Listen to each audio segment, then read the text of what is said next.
The things that matter most happen right in our own backyard. Our neighbors, our schools, the places we go, and the people we know. And now there's one news outlet where our story is told. Delaware Live. Locally owned, community-based news. Free to every reader, because Delaware's future belongs to all of us. Quality journalism we can trust to help us take on the day. Delaware Live. Our state, our news, our home.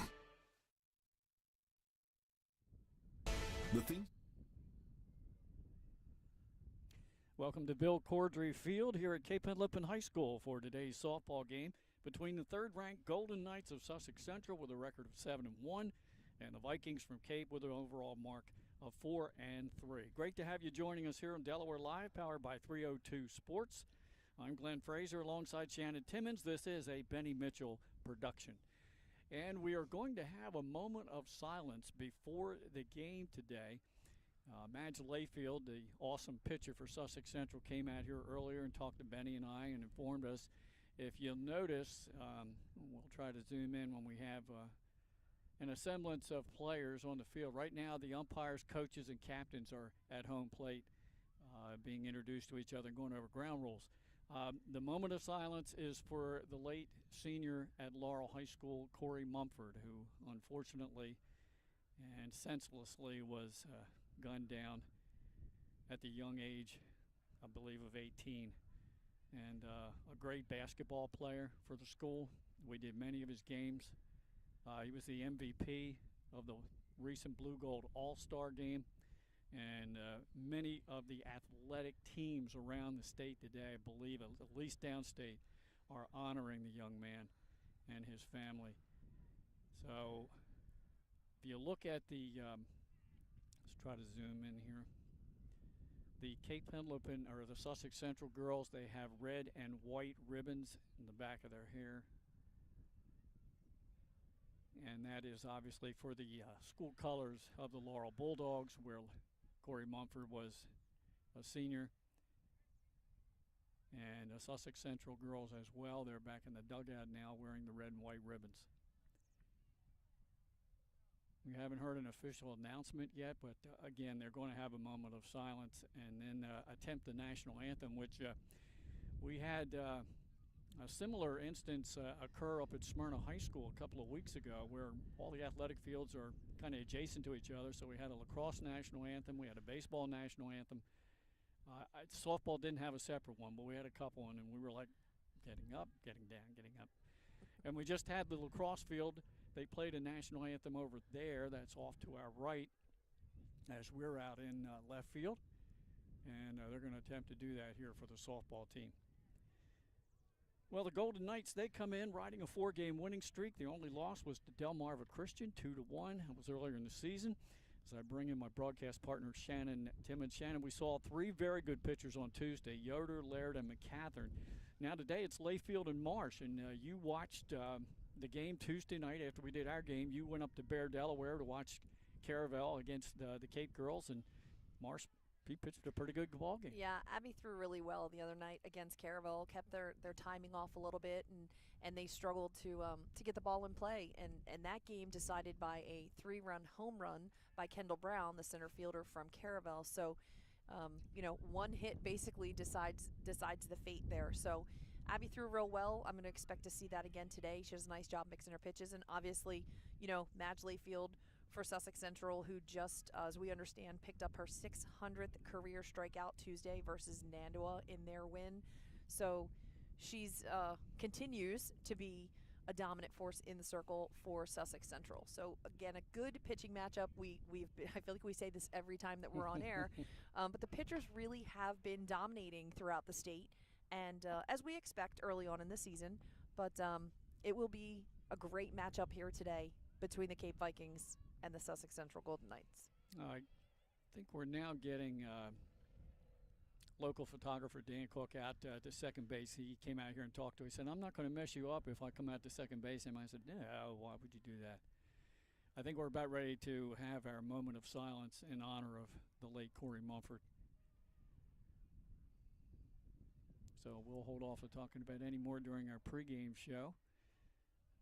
And hopefully they've got their PA system working here on the softball field. Can't hear anything yet. See the umpires standing over by the Golden Knights dugout.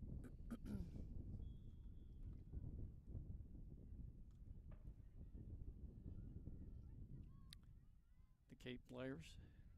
And we'll pan around here. You get the Sussex Central Golden Knights and Cape.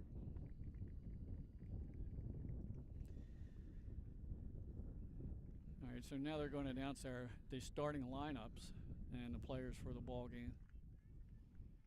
So while they're doing that, why don't we take time to go ahead and announce our starting lineups? We sure can. So as they announce the Sussex Central team today, leading off for them will be number 20, Takila Davis, as the designated player, followed by number 10, Cam Sockrider in center field. Number 2, McKenna Boyle playing shortstop. 22, Amara Cropper playing third. Number 5, Ella Justice at first base. 44, Madge Layfield, obviously pitching in the circle today. Number 3, Kat Hassler out here in left field. She'll be directly in front of us this afternoon. Number 6, Kirsten Anderson in right. Number 15, Cameron Payne, who goes by KP, hits second base. And number 9, Elizabeth Baker, who is catching and will be the flex player for Sussex Central this afternoon. And there are the final few players being announced to the crowd for Sussex Central. All right, how about the Cape Henlopen Vikings, Shannon? And I'll introduce coaches real quick. Sussex Central coached by John Wells, Brian Cordry, Bill Cates.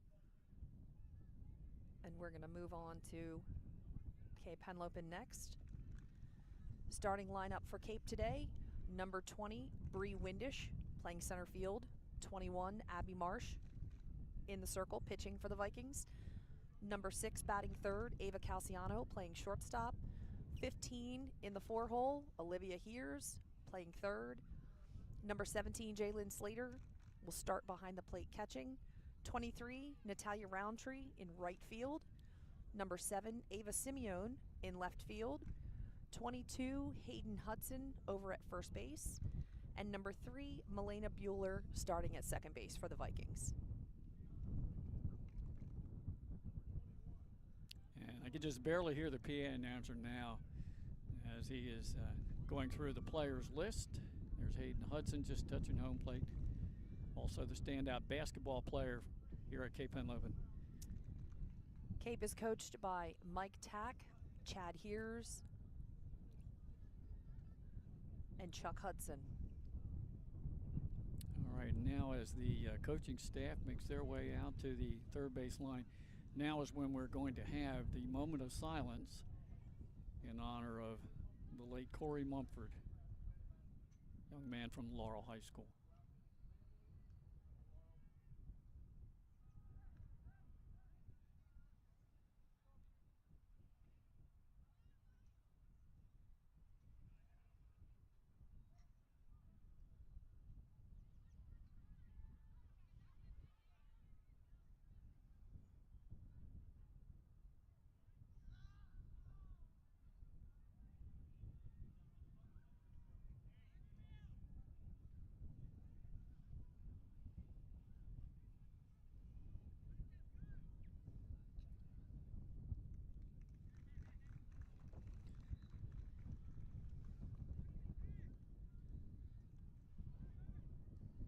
The moment of silence now has concluded. And again, Coach Tack was telling me they were going to attempt to get the national anthem played over here, but since they already played it over at the lacrosse stadium and the girls here were standing at attention, I don't know whether they're going to attempt to do it again or not. Home plate umpire now dusting off the plate. Well, Coach John Wells has developed an exceptional program here at Sussex Central, just like he has for football. This team, Shannon, they are always in the hunt for a title with Coach John Wells. Always. And, you know, somehow or another, he always seems to have a good pitching staff. As we've talked, pitching so important in our game. And John just has a great program, and there's a great history there. So it's a big, you know, attraction for girls to go there and play softball. So credit to him. He's been at this a long time, and he's found a lot of success. Last time we were here last week, we saw an offensive explosion between Woodbridge and these Cape Henlopen Vikings. Woodbridge jumped out to an 8-4 lead, and then the Vikings came back to get the win. I guess was the final 12-4? 12-8? 12-8. 12-8. And talking to Coach Tack today, you say they kept battling against Woodbridge. That's one of the things that he's most proud of.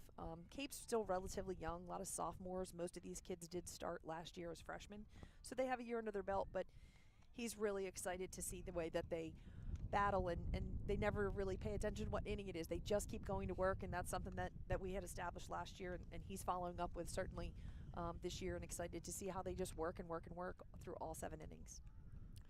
Sussex Central in the road whites, white jerseys and pants. And the Cape Henlopen Viking girls in their home navy with light blue trim down the sides and gold letters and numbers. We're just about ready to go. Abby Marsh in the circle taking her warm-up throws. There's the throw down to second, and we're just about ready to start this one. So I'm doing double duty today. I'm going to be running camera too, so you might hear a little bit more of Shannon's voice than mine. That could be a bonus.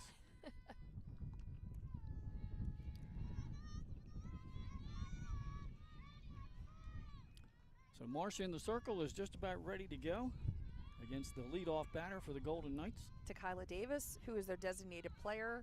Coach Wells sent some stats over so far this year. She has a .450 batting average. Not too shabby. It's like a little high for ball 1.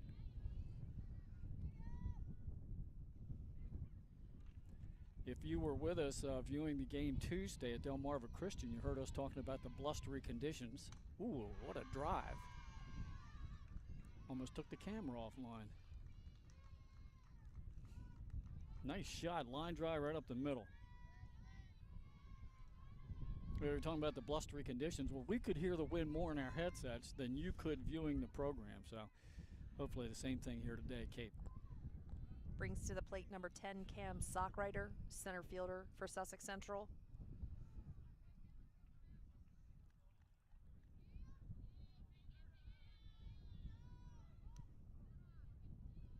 A little high with the first pitch. Davis obviously a threat to run.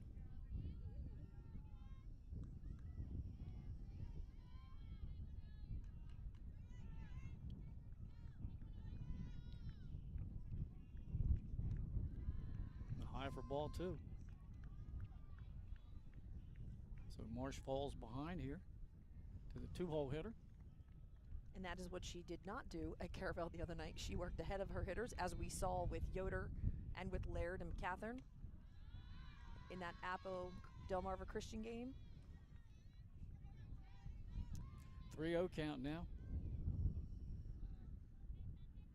I think Sockrider was looking to bunt Davis down to second on the first pitch, but she takes one grooved right down the middle.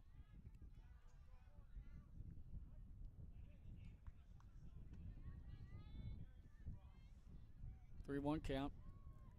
Just underway, nobody out. Davis at first base. Ground ball right toward us, foul.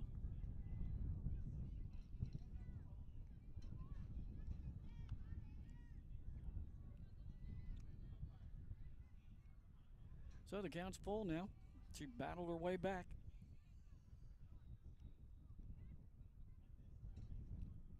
And with Coach Wells, you never can be surprised. Don't be surprised to see her square to bunt, even on a full count. We have a lot of coaches in this Henlopen Conference that'll take that chance. I heard you say that in an earlier broadcast. Another ground ball foul. Up the fence line and then out here towards left field. Spent a lot of years coaching against many of these coaches that are still active this year, so.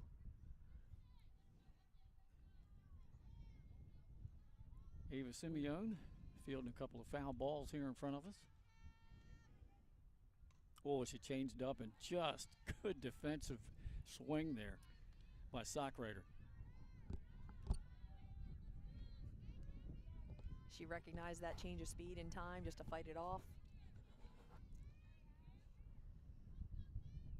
And And that's a great call by whoever's in the dugout calling pitches because she's been fouling them off. She's been ahead.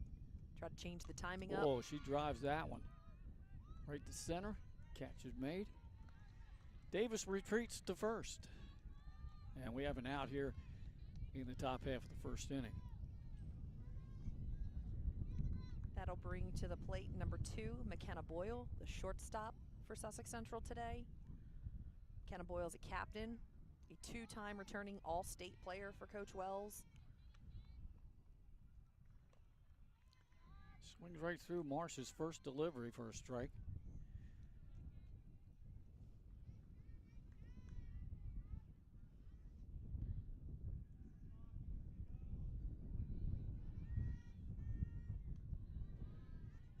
Took a little bit of something off of that pitch, but missed high, so a ball and a strike.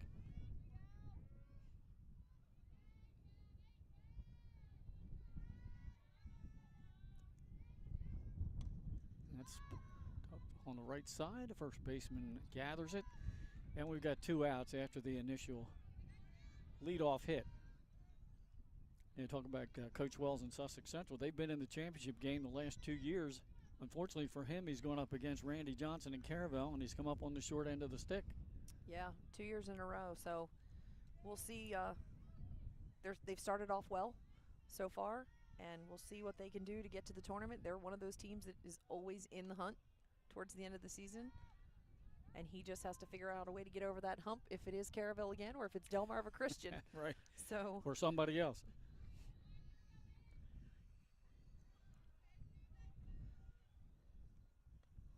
A little bit high for a ball. Hard to believe we're approaching the midway point of this season already.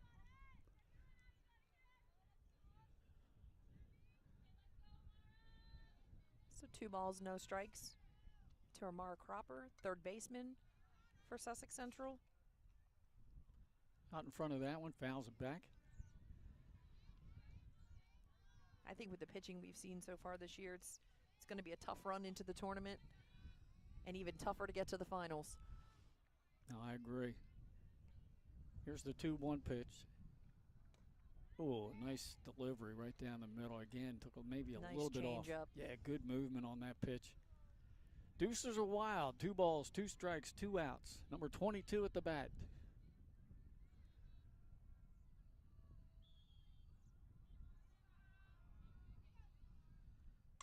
That's a drive out here. Off the right wall. at the bottom of the fence. Davis is going to get in to score. And a double for 22, Amara Cropper. Clutch 2-out hit there. She really got into that one, drove it to deep center, left center field. Ball got stuck right at the bottom of the fence.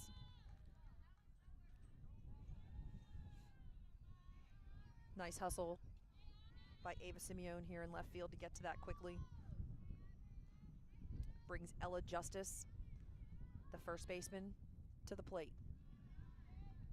Yeah, she missed high for a ball 1.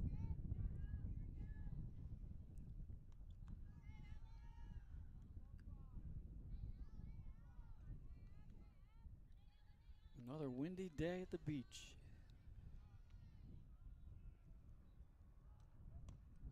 Swung right through that.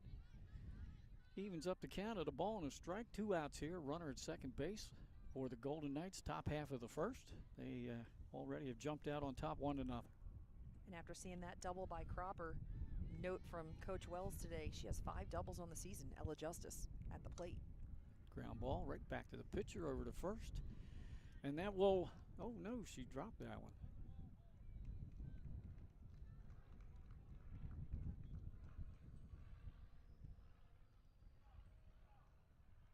And that allowed Cropper to score. Yeah. On the error at first. An unearned run there. Now 2-0 lead for Sussex Central.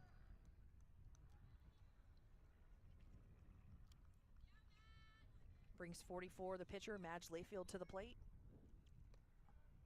Maybe she takes a called strike on the first pitch from Abby Marsh. Still 2 outs in the inning. Vikings looking to get out of this first half of the inning.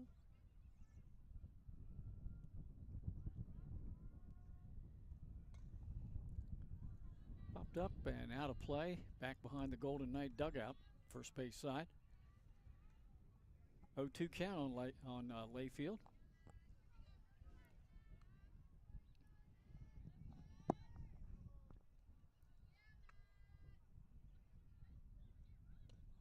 And that's high for a ball, but not a bad location. Try to get them to swing it that high, the rise ball. See what they'll chase. Sometimes early on it's also about finding the strike zone with the umpire. How much can you pick around the plate, and what is he going to give you today? Yeah, missed a little bit low there, so 2-2 count. We always talk to pitchers about, you know, the only person you have to make happy is the guy behind the plate. So they have to figure out his zone. Even though, you know, you may have a favorite pitch, it might not be in his strike zone today, so you have to adjust to that as well. 2-2 pitch is fouled straight back. Count holds a 2-2. Way to fight that pitch off by Layfield. Ella Justice still remains at first base. 2 outs here in the top of the inning. Grounded foul. Coach Wells gets out of the way. And with Madge so ahead in the timing, I will not be surprised to see that changeup come from Abby Marsh. Good call, Shannon.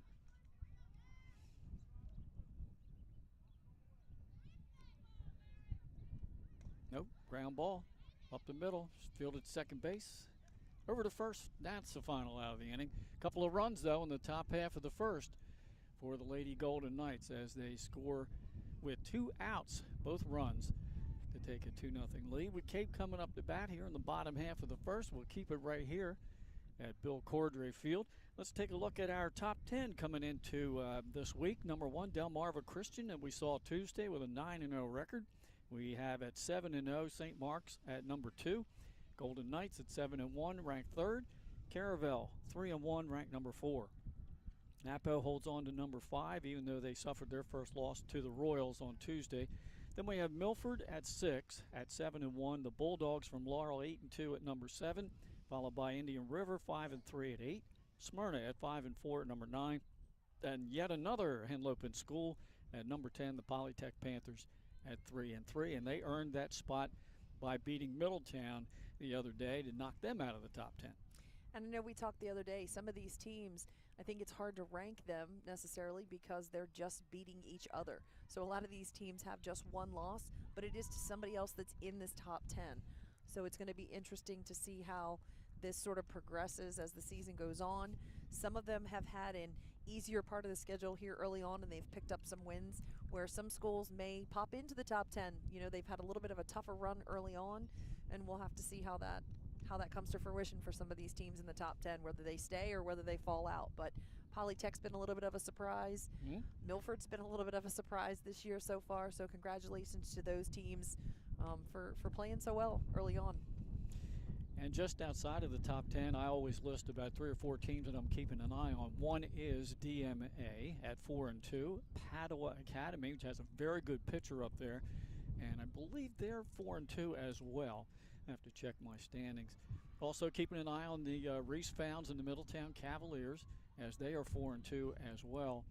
And we're keeping an eye on Lake Forest and Red Lion Christian Academy. And Padua rolls in here Saturday to play Cape Henlopen. Lauren Shermer, their pitcher, you were just speaking of her, she has signed to go to Iowa State. Wow. To pitch. Good school. So it'll be another good matchup here at Cape on Saturday. And we are leading off with number 20, Bree Windish, the center fielder for Cape Henlopen. And she took a strike from Madge Layfield. Congratulations to Madge for recording her 600th strikeout in the last game over, was it Nandowa? I think it was Nandowa. On Tuesday. Yeah. Another strike called, so no 2 count. Windish was a second-team all-conference utility selection last year for the Vikings. Just missed there. Ball on 2 strikes. Layfield's my kind of pitcher. She works quick. She does.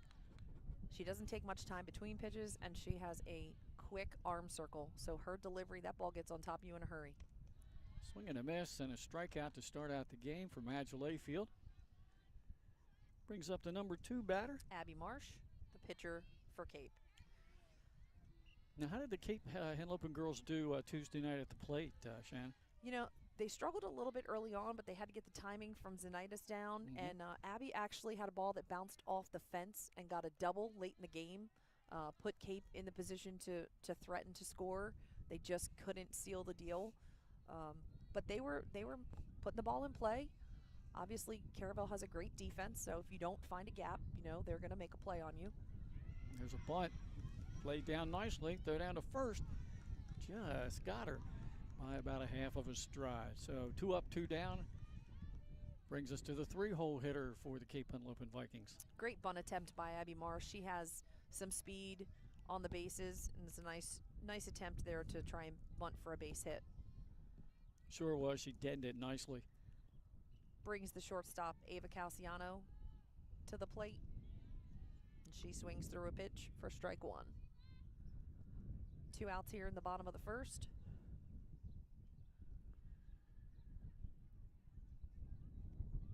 Another swing and a strike. 0-2 count. 2 outs, nobody on. We're in the bottom of the first. Sussex Central put 2 on the board in the top half. And there's a swing and a miss. 2 strikeouts in the first inning for Madge Layfield. And 3 up and 3 down. We're going to take a break and step aside and hear from some of our valuable sponsors. And we hope that you will patronize them as well. It's 2-0 at the end of 1 here at Cape Henlopen High School with the Golden Knights on top.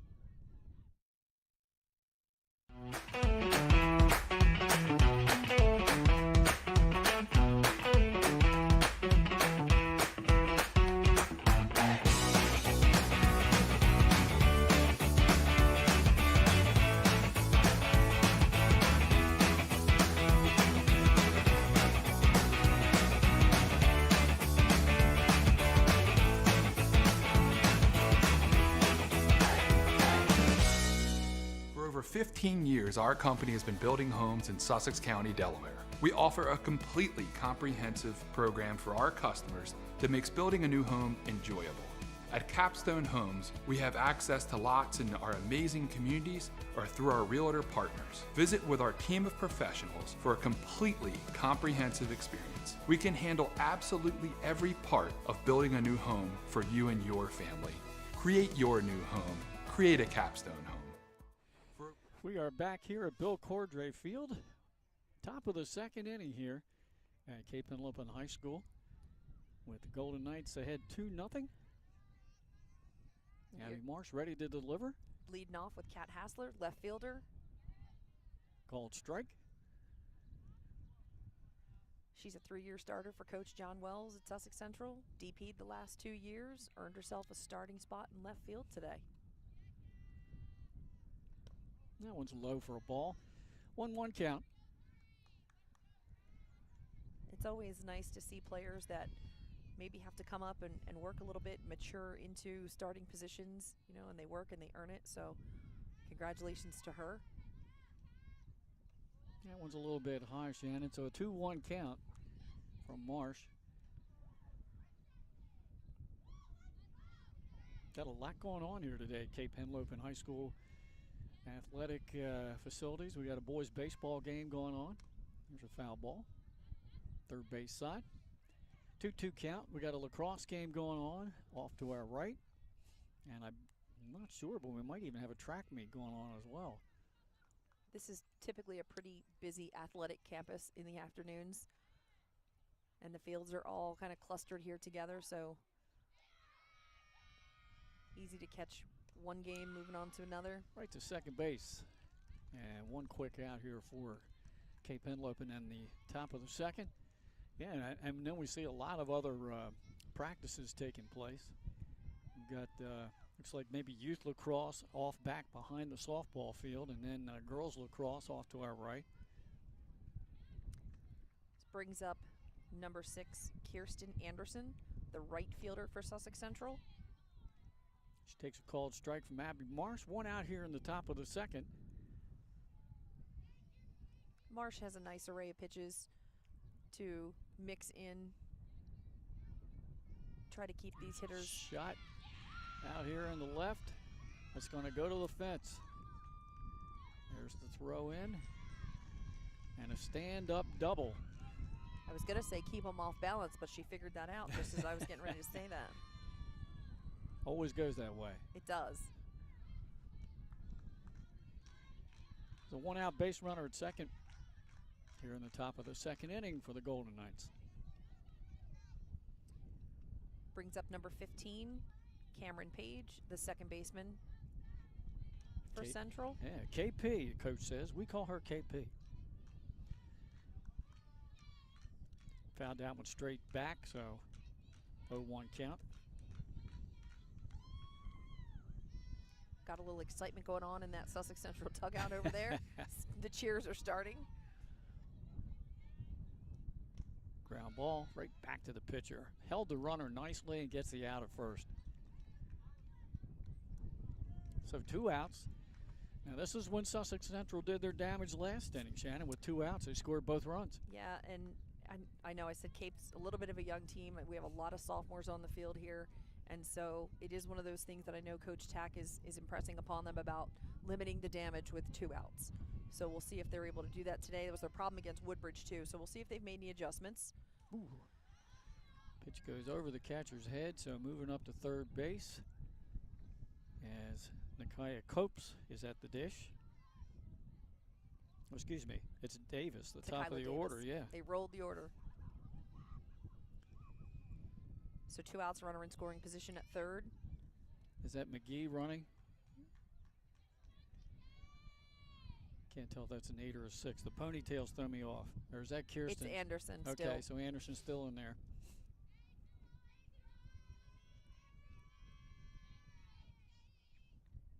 There's a foul ball back behind the Golden Knights dugout.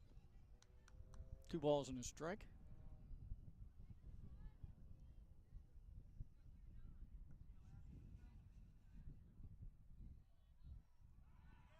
Davis had a nice line drive single to start the game.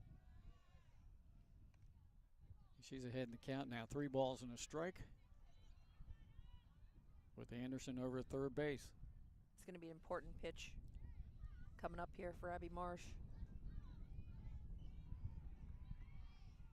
Low for ball 4. Puts runners on the corners.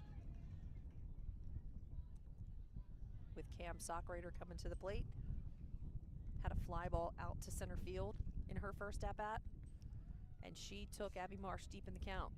We went full count with a couple of foul balls, so we'll have to see if she can get something in play if she comes out swinging. This is always an interesting situation here with runners on the corners. Ground ball. It's a lot of pressure right for the hole. defense. Base hit for Sockrider. Another 2-out run for the Golden Knights. So they've scored all 3 of their runs with 2 outs. It's now 3-0 in favor of Sussex Central here in the top of the second. Runners at first and second. Brings McKenna Boyle to the plate. And that looked like a pretty good pitch from here, but we're way out here and the umpire's in there. That's a ball. Boyle popped up to the first baseman Hayden Hudson in the first inning. Ground ball to short. Gave her that changeup. Runners out for interference. Okay. That will end the top of the second as we keep it right here. 3-0 lead now for the Golden Knights. And again, I can't put enough emphasis on it. All 3 runs scored with 2 outs. So good clutch hitting at the plate for the Golden Knights.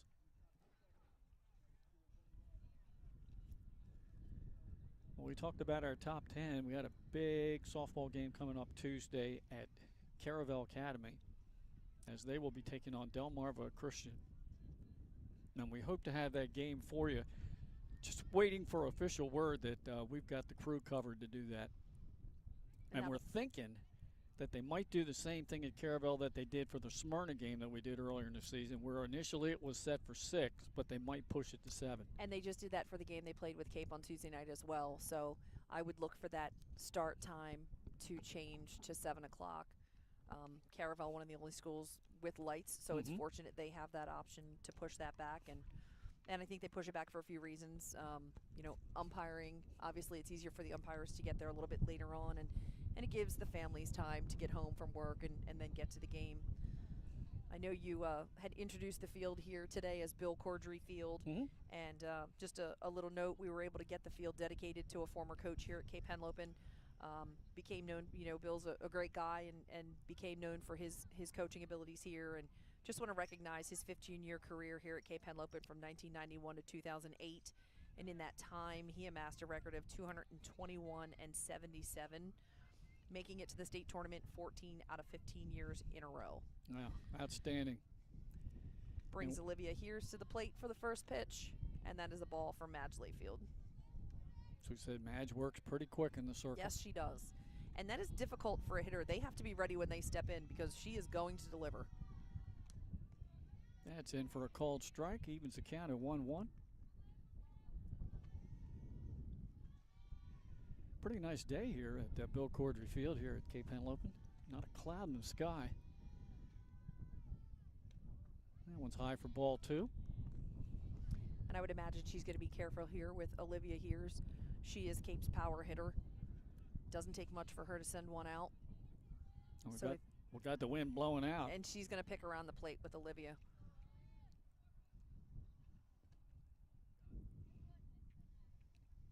Ooh, good off-speed pitch. Evens the count up at 2-2. And the grass here at Cape Henlopen High at Bill Cordry Field in great shape. Yeah, the warm winter certainly helps all this Bermuda grass. Usually it looks fantastic in July after our season's over, but field's in great shape. Good job to lay off there, so it's a full count. Went down and got it, chopped it right to Layfield, throw to first in time to get out number 1. 4 up, 4 down so far against Layfield. And we see Hears go down. She is just coming off a month-long ankle injury, so hopefully she's okay. And they're attending to her. And Mike Tack comes running across. Why don't we step aside? We'll take a break right here. Breaking the action with a Sussex Central Golden Knights on top 3-0 here on Delaware Live, powered by 302 Sports. Looking to stay cool this summer? At Barclay Heating and Air, we're dedicated to keeping your home comfortable year-round. Family owned and operated, we provide trusted residential heating and cooling services to customers across Central Delaware. Our experienced technicians offer reliable maintenance and repairs on all major brand HVAC systems. From air conditioners and ductless systems to heat pumps and furnaces, we also sell and install top quality units. No matter your needs, we're committed to getting the job done right with honest and timely service you can count on. Invested in our community, we're proud to help families in more ways than one, sponsoring and donating to many local programs and organizations throughout the area for dependable HVAC services. Give us a shout or a bark at Barclay Heating and Air.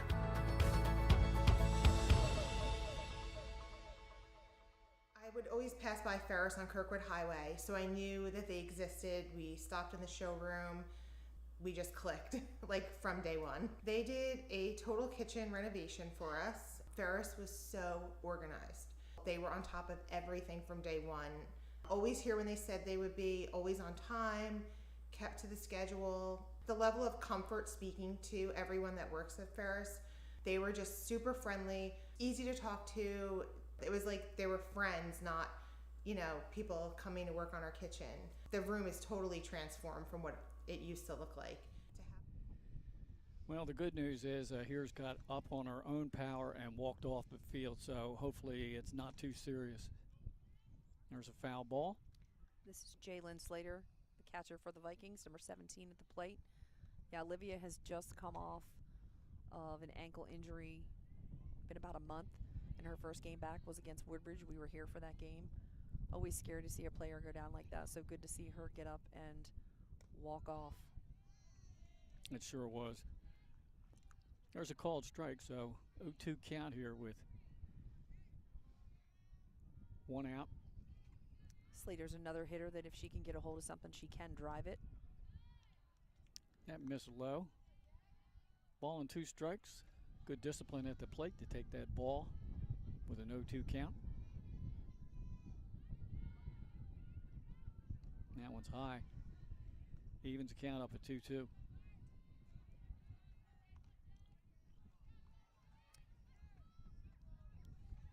And for those watching at home, just want to draw attention to how fast Madge Layfield's arm circle is.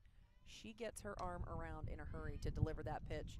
It's a nice pick by McKenna Boyle at short, but Safe Slater's going to beat it out. Yep, it was a good job to backhand in the deep in the hole.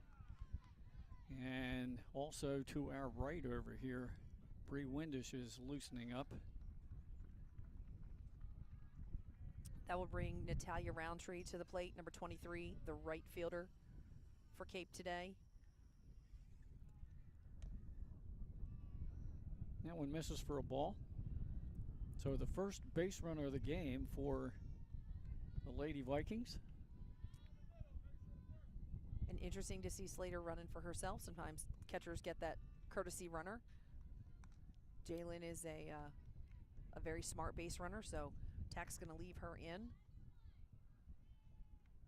And 2 balls, no strikes to Tally Roundtree. There's a called strike, 2-1 count. So what we've seen most of the year from Coach Tack is he'll go with Windish and he'll go with Marsh. Now Tuesday night, Marsh pitched the whole game. There's a foul ball. But it looks like we might see Bree Windish soon in this game. He's also rotating his left fielder, alternating Ava Simeone and Kenna Justice in left field. So they're platooning a little bit there. He also has the option to switch the shortstop Calciano and Melina Bueller at second. We've seen that switch happen as well. So he has some flexibility. Players are able to play a couple different positions, which is important. So swing and a miss. Third strikeout for Madge Layfield. 2 outs here now in the bottom of the second inning. And that is going to bring the left fielder, number 7, Ava Simeone, to the plate.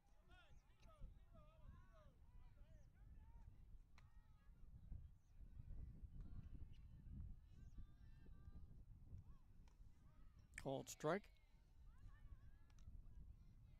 We can hear Coach Wells calling out numbers, putting some kind of defensive play in. I was going to say, I could hear somebody out here. Here's a ground ball. Layfield fielding her position over to first and retires the side here with just the 1 base runner in the bottom of the second. We are through 2 innings complete here at Cape Henlopen High. Score Sussex Central 3 and the Vikings nothing. We're back after this on Delaware Live, powered by 302 Sports. For 15 years, our company has been building homes in Sussex County, Delaware. We offer a completely comprehensive program for our customers that makes building a new home enjoyable. At Capstone Homes, we have access to lots in our amazing communities or through our realtor partners. Visit with our team of professionals for a completely comprehensive experience. We can handle absolutely every part of building a new home for you and your family. Create your new home. Create a Capstone home. Hi, I'm Scott Kammerer, president of Sodell Concepts, the best restaurant group in the state, and we're inviting you to come join our team. Sodell Concepts is a growing hospitality company with 16 restaurants and a variety of other hospitality businesses, all located in beautiful southern Delaware. We have recently added many departments to our executive leadership team, including a training department, a property development department, and a construction department. We invite you to come live at the beach and work with a growing restaurant group with many opportunities to advance your career. Sodell Concepts Restaurant Group, come check us out.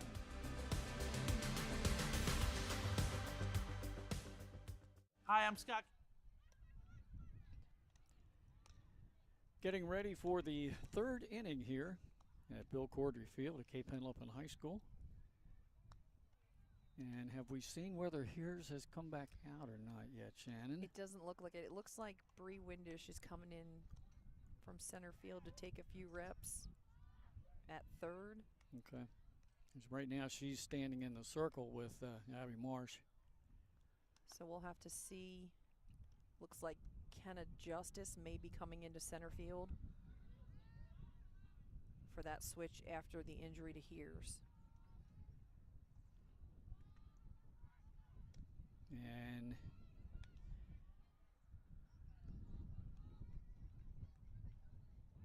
we've got number 24 out in center.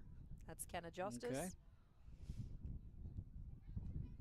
And that moves 20 Bree Windish into third base defensively for the Vikings. Okay. And again, our thoughts going out to Olivia Hears. Hopefully the sophomore's okay. Nothing too serious. Meanwhile, top of the third inning, 3-0 lead for the Golden Knights. Central leading off with Amara Cropper, their third baseman. Called strike. Nice location down in the zone. Of course, Cropper had that drive to left center field. First time up.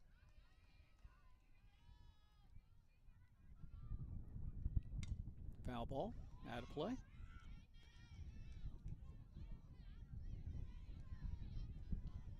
Oh, 2 count on Cropper.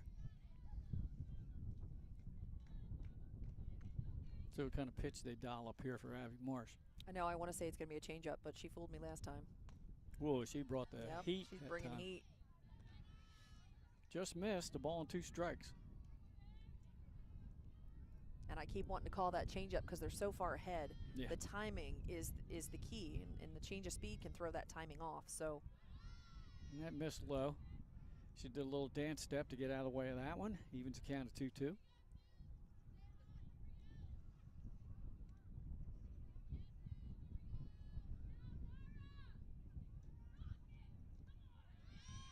I think she took a little something off that one, and it just missed, so now it's a full count.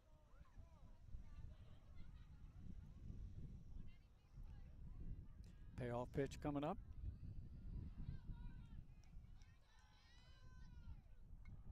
High pitch, Cropper went for it and found it straight back.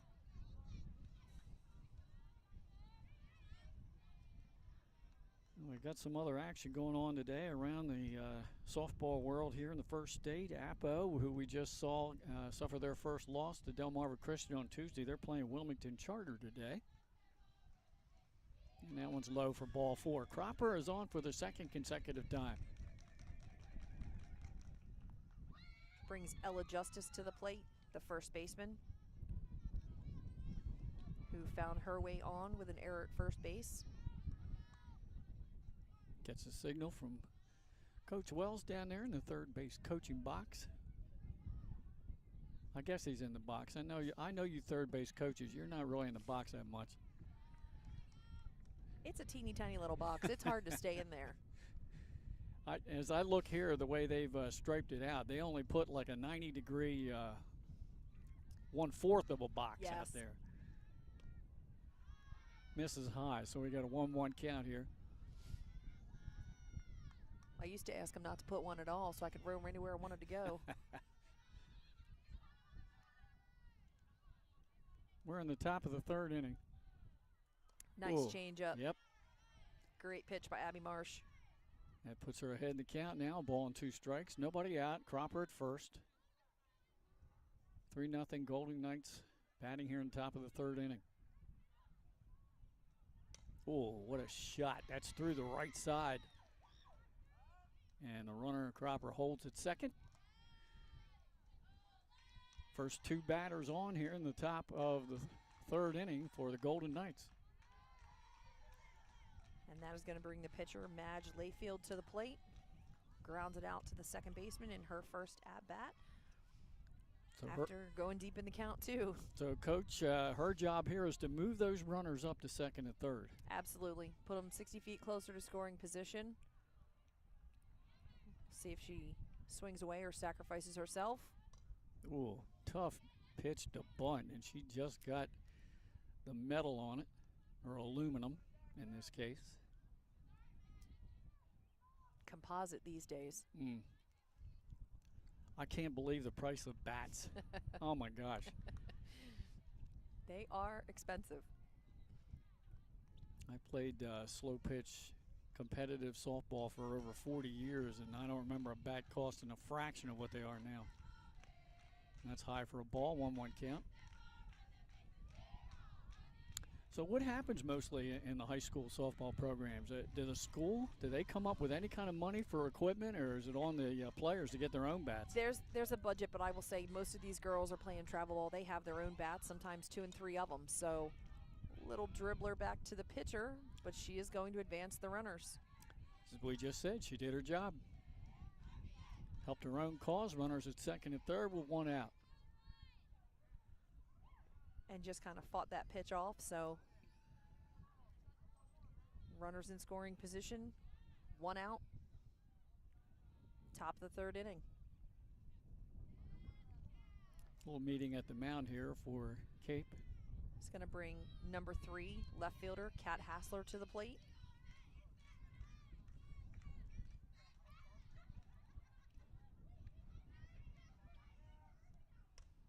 Popped up behind the plate.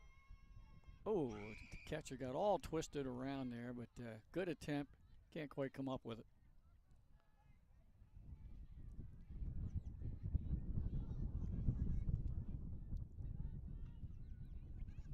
Now you notice we were talking about the exorbitant price of a softball bat. We did not give you any numbers, and I'm not going to do it. That one's low for a ball.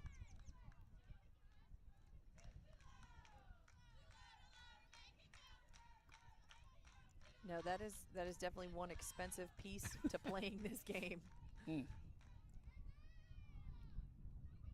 That one misses high, so a 2-1 count. But like I said, most players have their own bats. Yeah. Used to be, long time ago, you know, schools were purchasing bats as team bats, but I'd say most girls come in with, you know, their own equipment. There's a drive right up the middle. Base hit to center, and Wells is going to hold the runner at third.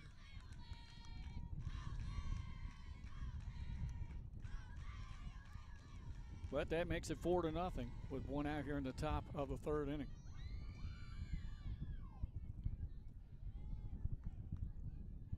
I don't know how well our listeners and viewers can actually hear the noise out here, but Golden Knights dugout getting busy.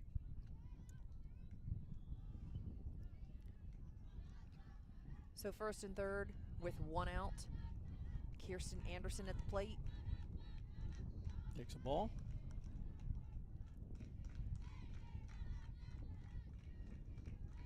We'll have to see if that runner at first tries to advance to second. Yeah, I haven't seen any movement yet. That's high for ball 2.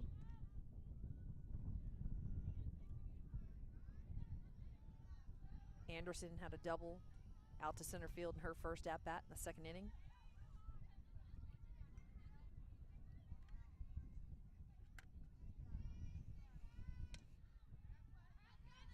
That's one of those bleeders. Gonna find some room. Ella Justice is gonna score.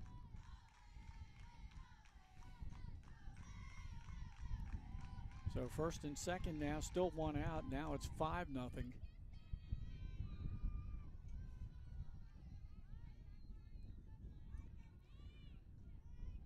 Brings up KP.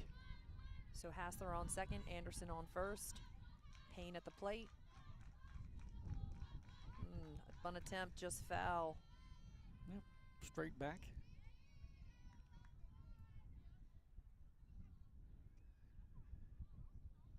Five runs on 7 hits so far for Sussex Central. Cape has 1 hit. KP goes down and like a little humpback liner. They'll go over to third and get the lead runner. That's 2 outs. Runners at first and second.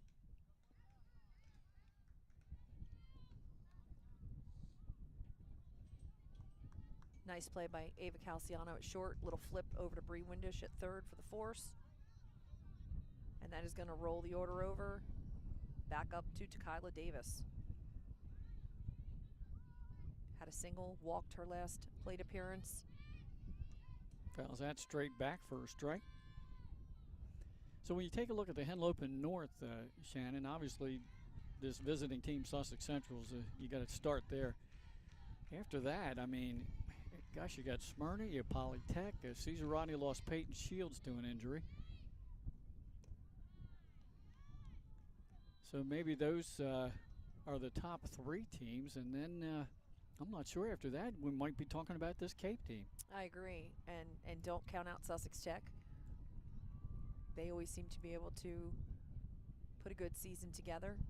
Oh, what a shot. That is up the 5-6 hole into left field. He is going to send the runner to score.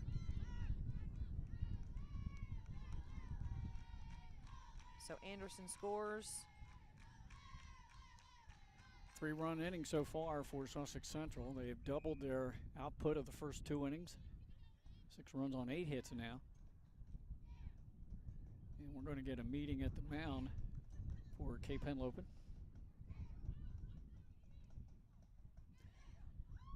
That advances Payne to second, Cameron Payne, with Davis now on first. 2 outs in the inning. 6-0. Yep. Advantage Sussex Central. Yeah, I think when you talk about the Henlopen North, you start with Sussex Central, and then in the conversation for that second position, would have had Caesar Rodney right there, but without Peyton Shields, unfortunately, I think they're at a big disadvantage now. Looks like we're going to switch out our pitchers. Going to see a pitching change here. Mm-hmm. Bree Windish going to go in for Abby Marsh. My guess is Marsh will just transfer Over to third. yeah. Unless he puts her at short and shifts Calciano to third. We'll have to see what his plan is. But yeah, Henlopen North softball is a tough place to live. Mm-hmm. It's a lot of quality softball. And then if you swing over to the south, you've got teams like Indian River and Laurel. That Delmar is usually in the mix. So those are tough teams over there in the south. Henlopen softball puts a lot of teams into the state tournament typically every year. And then, of course, once you start talking upstate, the Caravel DMAs. But it's a lot of good quality softball here in the Henlopen Conference. So it's tough to win, and when you win, they're going to earn it. That's for sure. All you have to do is look at our top 10. Go back and look at that again. We have the Golden Knights ranked at third, behind Delmarva Christian and St. Mark's, and ahead of Caravel and Appo. But if you look at 6 through 10, we have Milford, Laurel, Indian River, Smyrna, Polytech.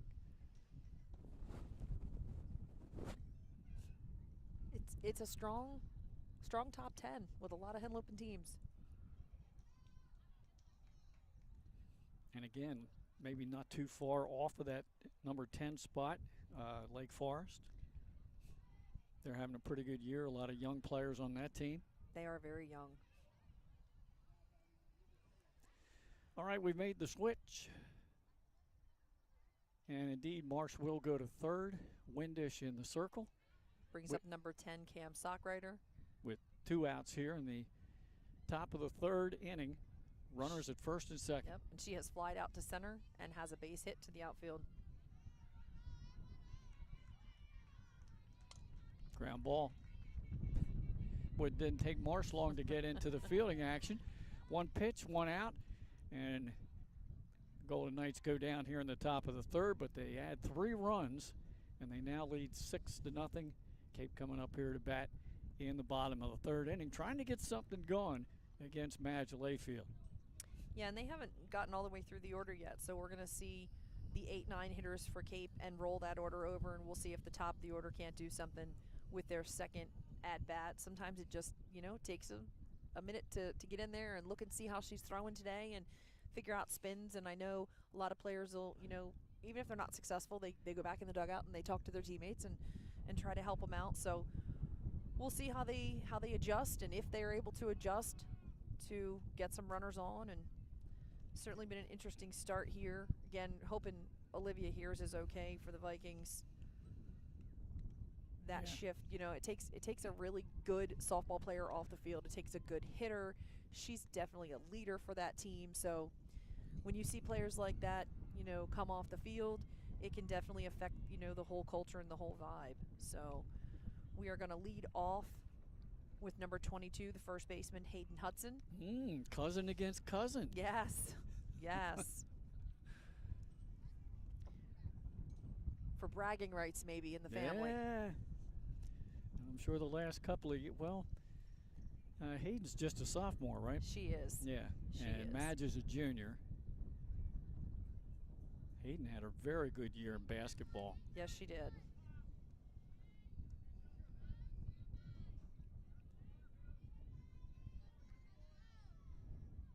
Okay, ready to go here, bottom half of the third. Foul ball. Straight back. You know, when Madge came out here and talked to us before the game, I said, you're pitching against your cousin today. She's got a big grin. I wonder if she has a big grin on her face right now. I think it depends on the outcome of this at-bat as to who's going to be smiling. Swing and a miss on a rise ball. 0-2 count. This has to be a little nerve-wracking for the parents watching the game in this moment. And a swing and a miss. 3 pitches, and one cousin strikes the other one out. Now, you know these two were playing each other in backyard picnics, family picnics back in the day, right? I'm sure. I'm sure Hayden said, I used to hit you. And if they're playing basketball, I'm sure Hayden's got a little height advantage there. So maybe she's beating Madge in basketball. Brings up number 3, second baseman Melina Bueller. Started to show bunt, pulled the bat back, takes a called strike. 1 out, base is empty here in the bottom of the 3rd.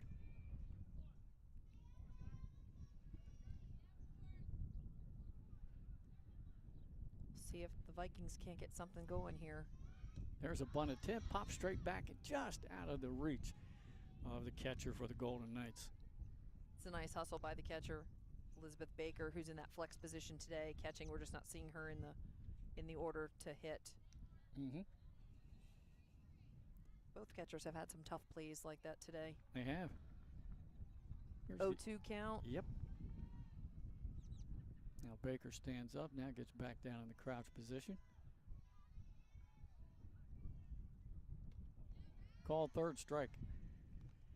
2 quick outs here in the bottom of the 3rd inning for Madge Layfield. And that's going to roll over the order for Cape to number 20, Bree Windish, who has started in center field, moved into 3rd, and now moved into the pitching circle. She got a busy day. Versatile player. High chopper to short. Over to first in time, and a 1-2-3 inning for Madge Layfield in the bottom of the 3rd. 3 innings in the books. It's 6-0 Golden Knights over the Vikings, and we'll be back after this.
I'm Glenn Fraser alongside Shannon Timmons.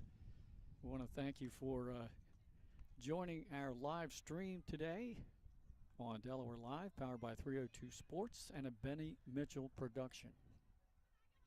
And we say that because he is producing. All the equipment is his. He gets here early. He sets it up. We do help him tear down. So Windish only had to pitch to 1 batter in that last inning to get the Vikings out of there. And here comes number 2, McKenna Boyle, the shortstop for Sussex Central, captain of their team, 2-time returning state player, a 400 batting average, according to Coach Wells. That's a good batting average. She takes a strike right down the middle. Start the top of the 4th inning. Golden Knights have scored in each inning so far. 2 in the 1st, 1 in the 2nd, and 3 in the 3rd. And that is fouled back behind the Golden Knights dugout. She's in the hole 0-2. And I would suspect we will see Windish keep the ball down in the zone. She has a pretty good changeup.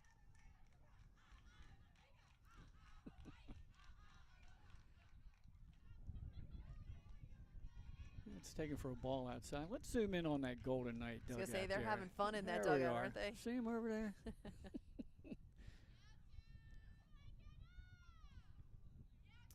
1 ball, 2 strikes to McKenna Boyle.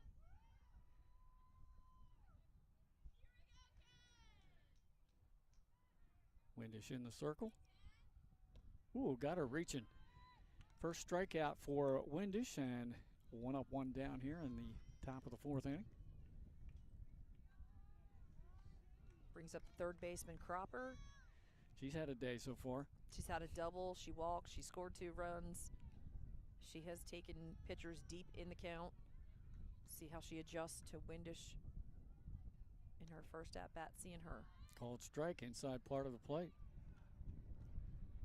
Outfield very deep for Cropper. Respecting her power. Plus the wind is blowing out here to left. Cropper's another captain for Coach John Wells. She takes that one for a ball. Evens the count at 1-1. Comes in with a 405 batting average today, playing third base. I'm hearing a lot of 400 batting averages. Traditionally, John's teams can hit. That's how they end up in that state tournament every year. 1-1 count. And missed low for a ball, 2. 6 runs on 8 hits so far for the Golden Knights. 1 hit for the Lady Vikings. 1 out here in the top of the 4th. Nice pitch. The bottom fell out of that one. 2-2 count.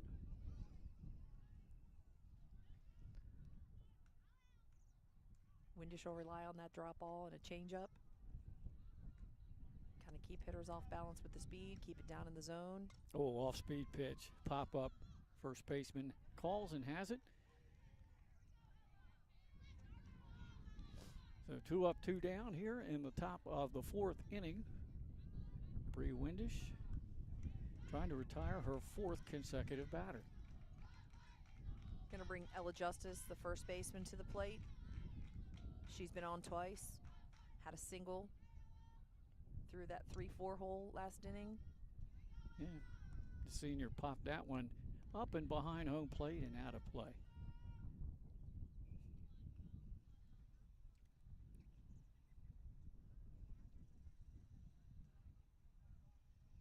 Justice has a 412 batting average coming into today. We're going to stay in the 400s with those batting averages. Apparently. It's a nice ground change ball. of speed by Windish. Field in her position. 1-2-3 inning for Windish. She's retired all 4 batters she has faced. We go to the bottom of the 4th with Sussex Central on top 6-0. Now let's give you an idea of the complex here. You can see behind home plate, that's the high school. And we're just going to pan around. You'll see the football field first here at Cape Henlopen High. And then all the way around to the baseball field back over there. They're playing this afternoon. And if we come back to the other side, we'll get you around to where they're playing lacrosse. Nice complex here. And we'll keep coming, and there we go. There's the lacrosse facility over there beyond the batting cage. Nice facility here at Cape Henlopen High School. One of the stats that Coach Tack had sent me earlier today is that they're 22 for 26 in success on stolen bases.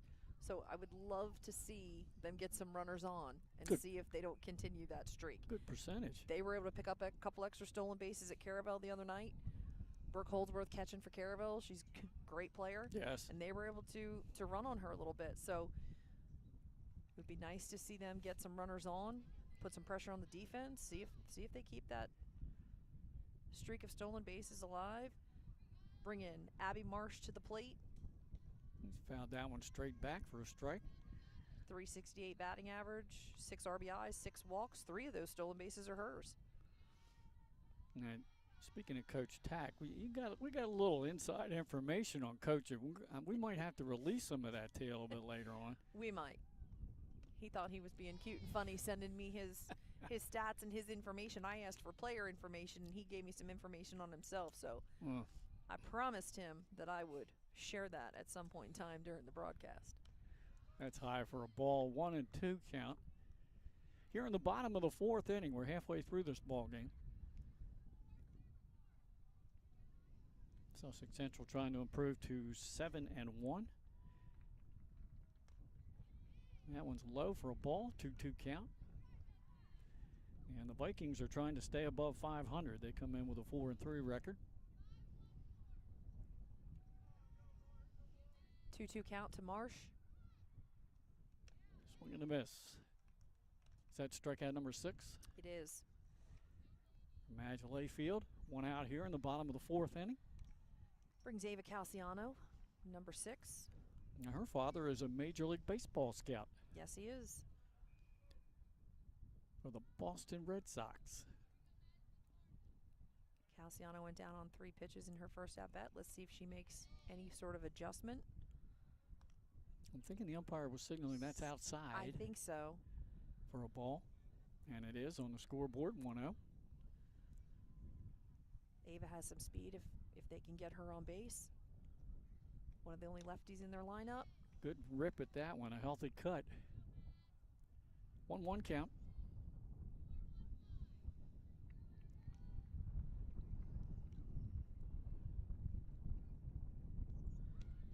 Attempt at a bunt, and that's strike 2. You know, we were talking about that with Appo's batters hitting against Yoder on Tuesday, and I was wondering maybe we might see a few more bunt attempts here out of Cape. There's a swing and a miss. Catcher dropped the ball, throw down to first, and she's going to get there. Pitch was a little, or the throw down from the catcher was in the dirt. So it goes in the books as a strikeout, but advancing down to first base, and the Vikings have their second runner of the ball game.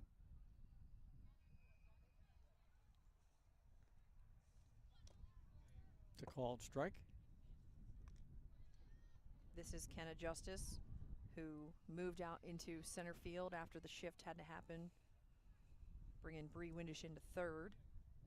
So her first AB. Called strike. 0-2 count.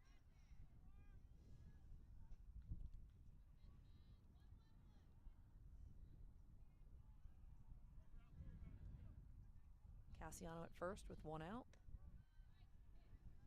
Layfield missed high with that pitch. It's a ball and 2 strikes, 1 out.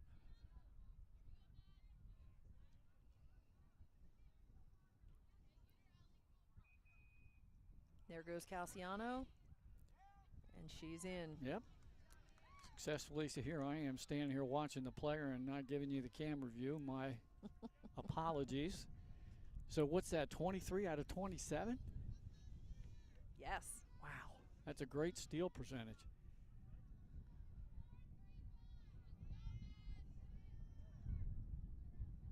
Brings Slater to the plate. That's Ball in the low, dirt, gets and away. Yep, Calciano's going to take Cassiano's third. going to pick up Yep. third. This is as far as any Cape base runner has been in the ball game. 2 down, Slater at the plate. She had Cape's only hit so far.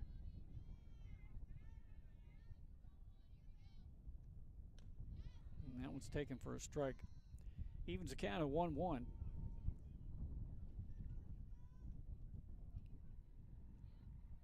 Cape trying to erase that 0 off the scoreboard. Slater can do it. She gets a hold of something, she'll drive it. Wish he had a healthy cut there. Count goes a ball and 2 strikes. That's Layfield trying to rear back and get a little something extra on this pitch. Missed high and outside. 2-2. Calciano at third for the Vikings. See if they can't get something in play here and get a run across the plate. Bottom of 4. Score is 6-0. Ground ball. Chopper just went over top of Layfield's glove, throw to first. In time to get the final out of the inning. Vikings get a runner to third base, but they cannot push across the run. 4 innings in the books at 6-0 Sussex Central over Cape here on Delaware Live, powered by 302 Sports.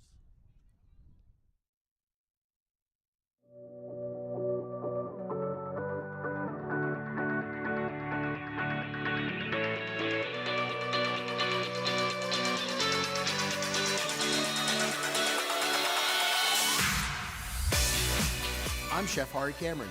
At Grandpa Mac, pasta's our thing.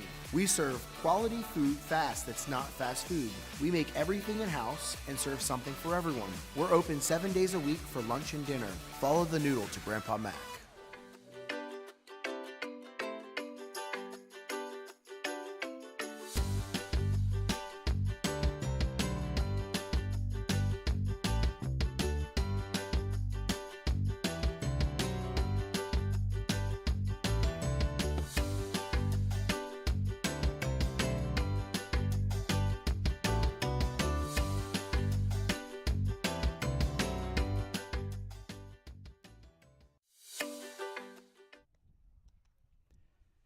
Got a baseball score for you. Salesianum and Apo tied 2-2 after 3 innings. Thanks to our compadre Mike Lang upstate.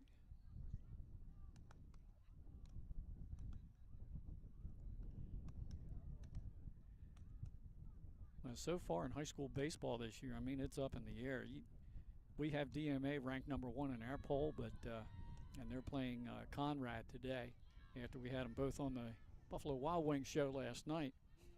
But there's a lot of parity this year in high school baseball in Delaware. Conrad was ranked 5 for a while. I don't know if that ranking has changed. I But think they that's were the same, 5th yeah. in the state.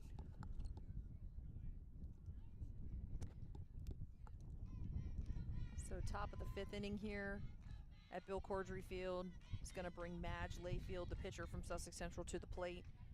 She has grounded out in her 2 previous at-bats today. We have Bree Windish on the mound, who's retired, the only 4 batters she has seen. See if she's able to continue that. Ooh, Layfield hits Drive one to deep. the outfield, off the fence.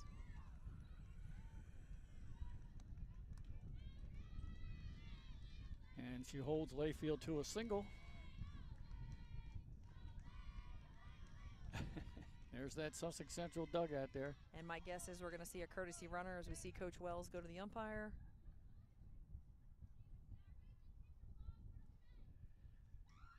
So Layfield did a good job her last at bat back in the 3rd inning, I believe it was, when she moved the runners up. She did. She grounded out, but she did her job. She advanced runners. And I can't see the number of that new courtesy runner for Sussex Central. Let's see if we can zoom in over there and pick that up. And that's going to bring number 3, Kat Hassler, to the plate. Yeah, can't quite pick it up. She lined out to the second baseman and then had a single up the middle.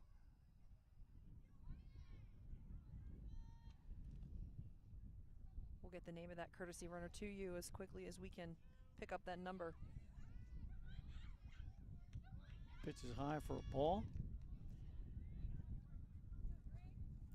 I'll get my field glasses out here. See if that helps. Get that for you after this pitch. Taking for a strike, steal attempt, and she slides in there safe.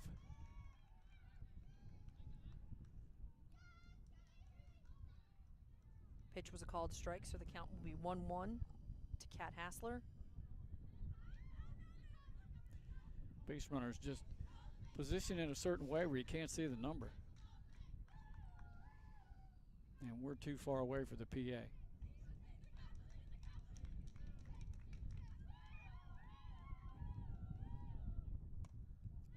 Coming right at us, that's a catch. Nice job by Marsh over at 3rd base, and that holds the runner at 2nd.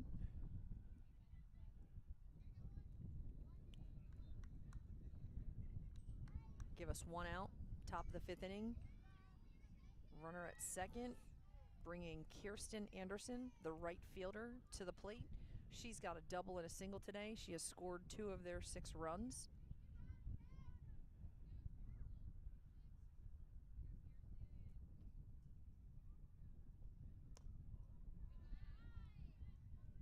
First pitch is a ball low.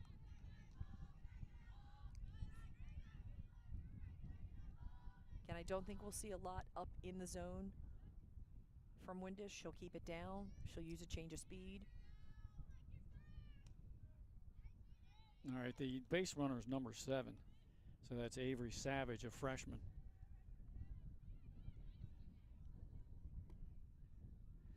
I'll give her credit for a stolen base. 1-1 count to Anderson. And that bounced up there, so it's 2 balls and a strike. Here in the top of the 5th inning. 9 hits in the game this afternoon so far for the Golden Knights. Put 6 runs on the board. No runs on 1 hit for Cape.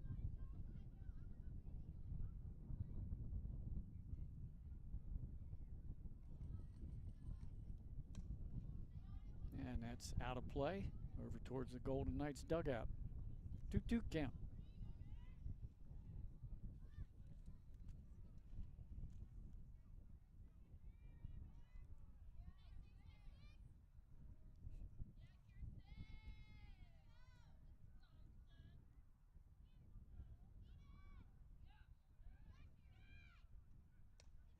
Another foul over the Golden Knight dugout.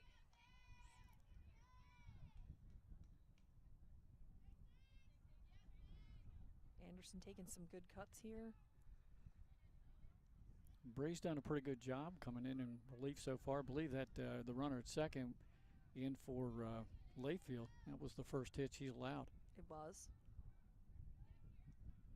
Another low ball in the dirt. Full count.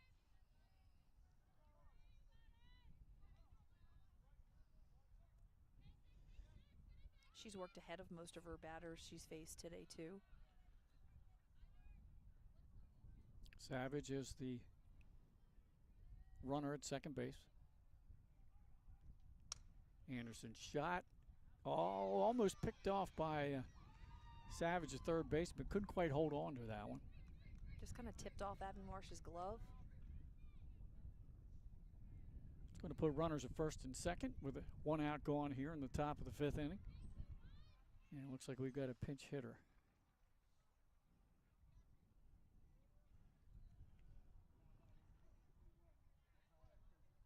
That's number 21, Nakia Copes, a senior.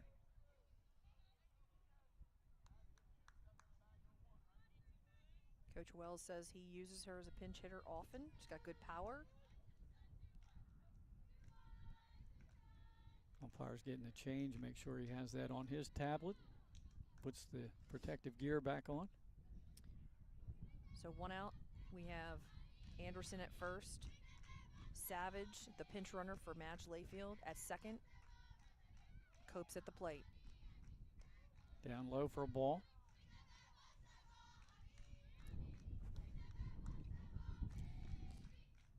Pinch runners come in looking to do their job, which is advance runners or score runs typically. In this case, she might be able to do both with that runner at second base.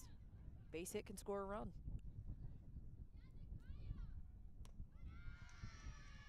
Another ball that missed low, so 2-0 count on Copes.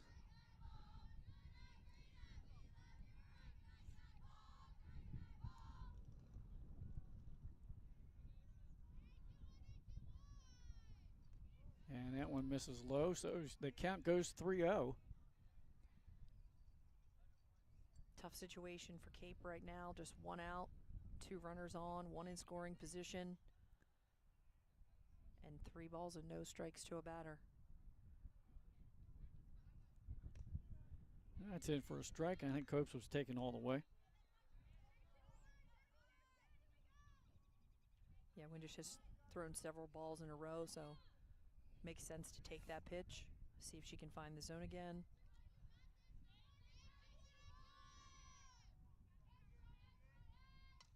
That's fouled back and out of play. Full count now.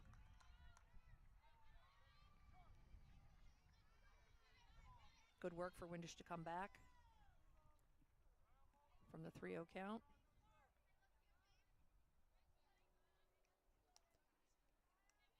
Windish is back on the rubber.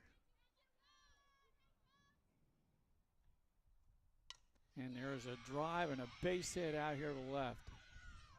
Throw is going to go back in. And they hold that runner at third base, so the bases are loaded. Good job by Simeone in left field to get that in quick.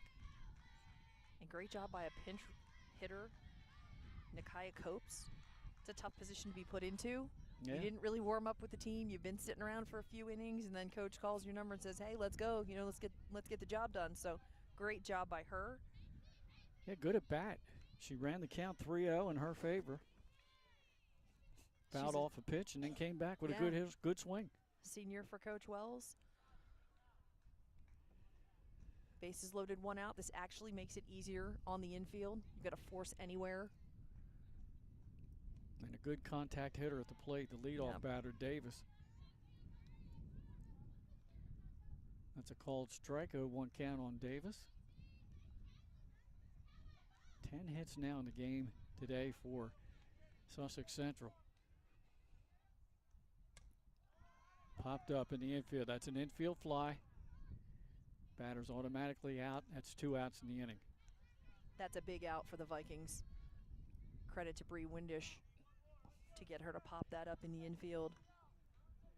And a nice quick indication by the base umpire to call that infield fly. Yeah, we haven't seen that consistently or called quickly in some cases. So now Cam Stockrider at the plate, the center fielder. Took that inside for a ball. So 2 outs. Bases are still juiced.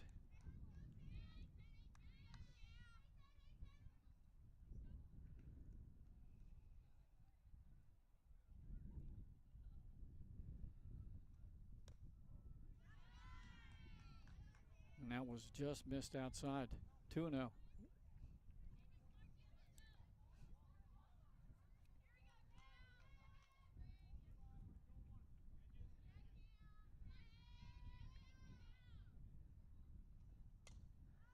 Popped up, foul territory, and Hudson comes up with it for the final out of the inning. Windish gets out of a jam here in the top of the 5th inning. No runs, couple of hits, and 3 left on. We're going to keep it right here as we head to the bottom of the 5th inning. Cape Henlopen trying to get something on the board against Madge Layfield, who's pitching a gem here this afternoon. She's doing what Madge Layfield has been doing for 2.5 years now. Yeah, and teams just seem to have such a hard time making adjustments as hitters to put the ball in play against Madge. Like I said, she has such a quick arm circle. I think that's a major challenge for some of these hitters. The ball just seems to get on top of you before you even know it, and she spins the ball well. So the ball's going to move, it's going to be on top of you quickly, and you really have to match the tempo of your pitcher. And that is tough to do with Madge. She makes it very difficult.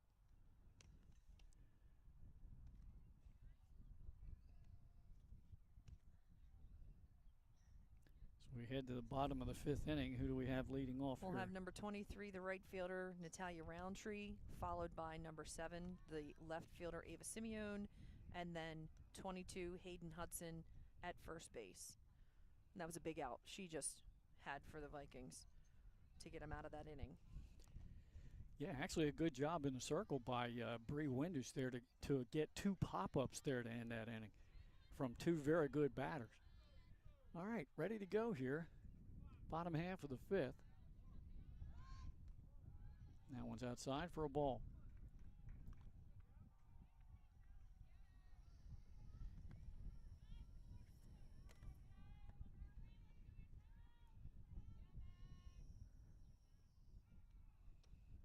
Swing at a pitch questionably high out of the zone.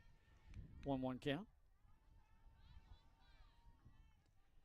Roundtree's a junior. Been starting in the outfield for Coach Tack.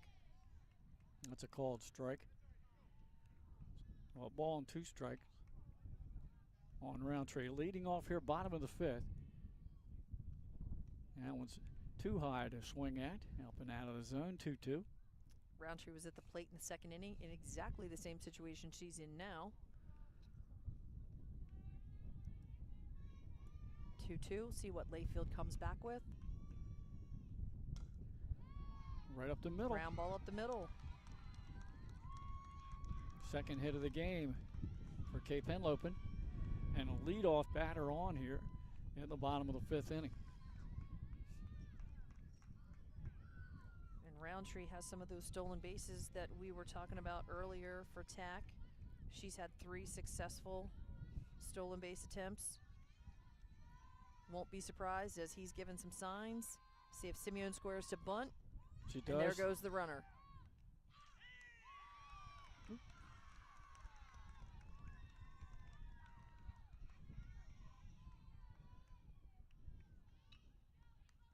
Up to this point, Calciano's the only one that's been on base and made it to third for the Vikings.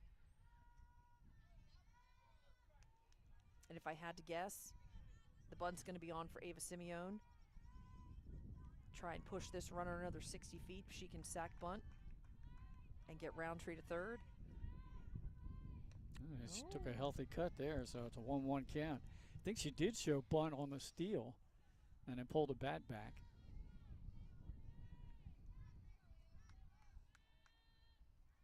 That one's high. 2 balls and a strike. Now, Shannon, this is the Cape's third base runner, correct? Yes. Yes, because we had one on a swinging strikeout, and she reached on the pass ball. Yeah, we had Jalen Slater on in the second. We had Calciano get on the drop third strike. Okay. Second hit for the Vikings. One from Slater, now one from Roundtree. That's fouled off. I thought it was fouled off. I guess it wasn't. I thought it was fouled off as well.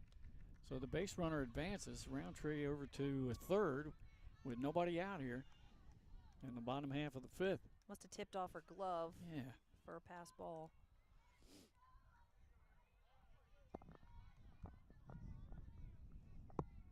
So now do you put the bunt on like a suicide? We're going to have a meeting at the mound for Sussex Central.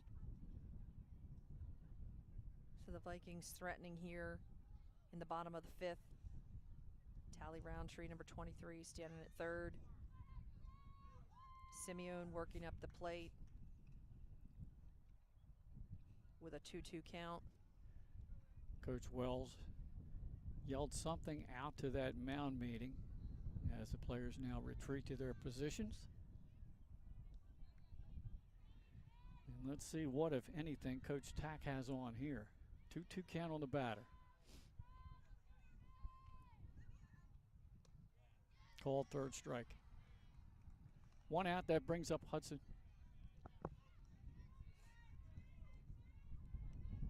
Again, second time the Cousins have to face each other today.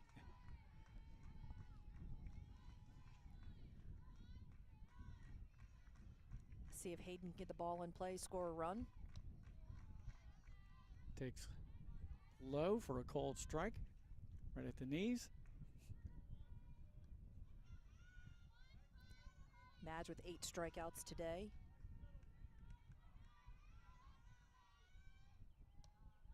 That one missed low and outside. A ball and a strike. One out. Cape Henlopen for the second time today have a base runner over at third. And they just need 60 feet. Doesn't sound that far, but in this game can feel like miles. Swing and a miss. Another healthy cut there at the plate by Hudson. Ball and 2 strikes, 1 out.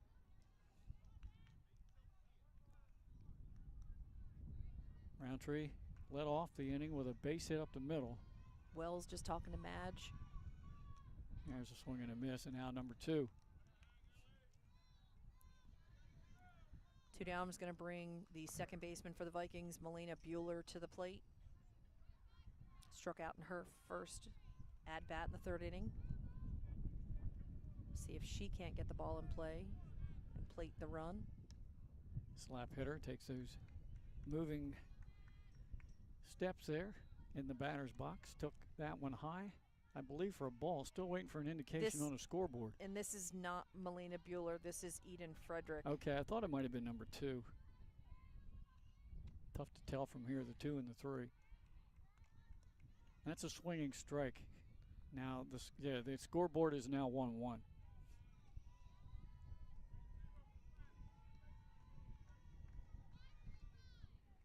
I looked up and realized Melina Bueller's not left-handed. That's not. Here's a swing and a miss by the slapper. A ball and 2 strikes, 2 outs. Bottom of the 5th, runner at third base.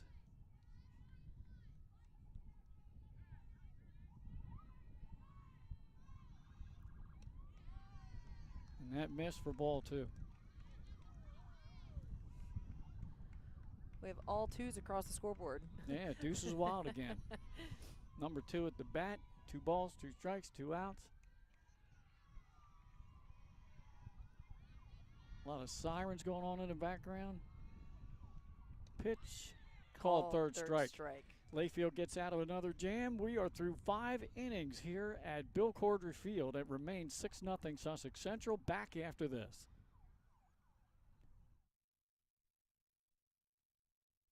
Hi, I'm Scott Kammerer from Soto Concepts. Today we're at Matt's Fish Camp in Fenwick Island, Delaware. Come check us out. Matt's Fish Camp features seafood classics, coastal comfort food, and chef-driven specials that pair perfectly with our large selection of craft ales, curated wine list, and camp cocktails. Matt's offers indoor and outdoor dining and is the perfect place to have dinner with your family, happy hour with friends, or enjoy lunch at the Raw Bar. Matt's Fish Camp in Fenwick Island, Delaware, open 7 days a week year-round. See you soon. Congratulations, Dover Federal, on 60 years in business in Delaware. You've been by our side since our doors opened. Thank you so much for giving me a call on so many years ago when I had no credit. You helped our business grow into what it is today. As a military family, thank you for supporting the financial needs of servicemen and their loved ones. Happy anniversary, Dover Federal Credit Union. Happy anniversary, Dover Federal. Thank you. Thank you.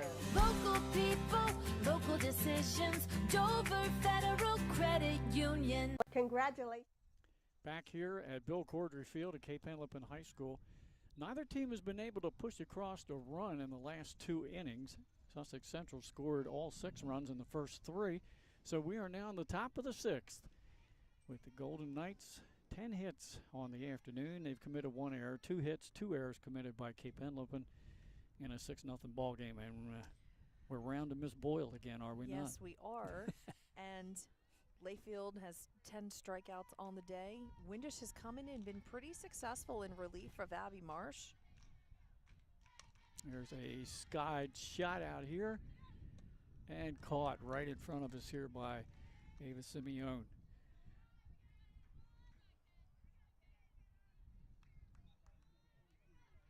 One pitch, 1 out here in the top of the 6th. Brings Amara Cropper to the plate. She's doubled, she's walked, she's scored 2 runs. Popped up to first base in her last attempt. Takes a called strike, a little high in the zone, but Windish gets the call.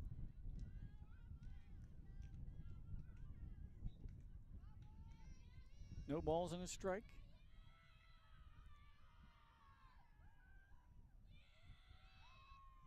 That's low in the zone for a ball, 1-1. That central dugout continues to have a good time over there. Yeah, they have been. We've zoomed in on them a couple times.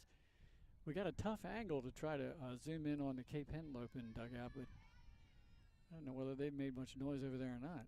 Nice change by Bree Windish, fouled off. Yep, out of play. Ball and 2 strikes now. Yeah, Bree has not allowed a run since she's come in the game. No, and she made quick work her first couple at batters. She retired 3 in a row in that 4th inning. Came in relief. So she's gone 2 2/3 innings at the moment of scoreless. Got out of that jam ball with bases loaded in the last inning. Yep, and there's a strikeout. It's her 2nd strikeout of the day. And she's retired Cropper both times, I believe. Yes, she has. 2 up, 2 down here, top of the 6th inning for the Golden Knights. And that's a big out. Cropper sitting in that number 4 hole. McKenna Boyle, both great hitters for Central, so that is a great job by number 20, Bree Windish, in the circle for the Vikings. Looks like Coach Wells giving a change to the home plate umpire. Might have a pinch hitter here. Does that look like Satara McGee, number 8? Yes. Okay, the sophomore.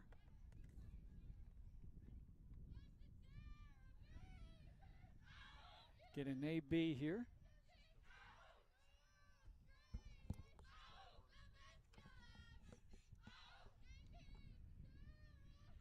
And she gets set in the batter's box. Bree Windish will advance to the rubber. Low for a ball. And the Golden Knights are at it again.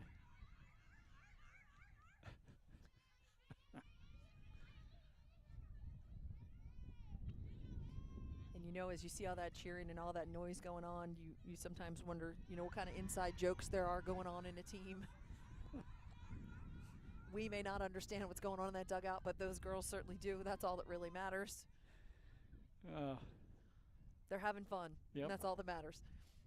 2-0 count to McGee. That one's low for ball 3. Good discipline from McGee coming in this pinch hit situation.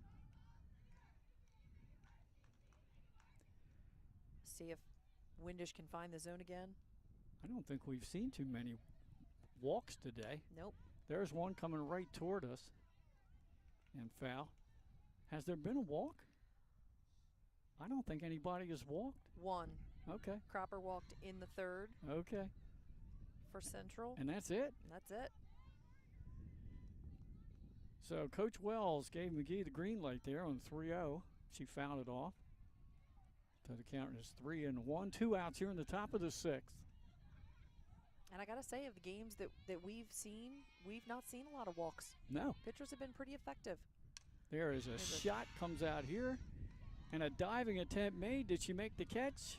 Simeone made the catch for the final out of the inning. That takes us through the top of the 6th. As we prepare for the bottom of the 6th inning, we're going to keep it right here at Bill Cordry Field. Nice defensive play by Simeone to end the inning. Yeah, she stuck with it. Had to dive a little bit, but went to her knees, held on to it. Good pitching job, too, by Windish there. After running the count to 3-0, she comes back and retires McGee with the thanks of Simeone. Second time that she's gone 1, 2, 3, and the heart of that Sussex Central order. So credit to Bree Windish today for getting the job done. And she's gone deep into some counts, but at the end of the day, you know, she stopped the scoring that Sussex Central was doing early on. So as we look at the Cape Henlopen lineup, they're going to roll the order over at this point. We will see leading off Bree Windish, number 20, who's been pitching. Then number 21, Abby Marsh, who shifted over to third. And then Ava Calciano, the shortstop, will be the first 3 at the plate this inning. We'll see if they can't get a run across the plate. They've threatened twice. They've had runners at third in 2 separate innings, just haven't been able to seal the deal. No, maybe the best opportunity was last inning when they had that run around to third, I believe, with no outs. No outs. Yeah. Correct. No outs, and then Madge strikes out 3 in a row to get out of that jam. And she's got to be double-digit strikeouts now. 10. Okay. All right, here we go to start the bottom of the 6th inning for the Vikings.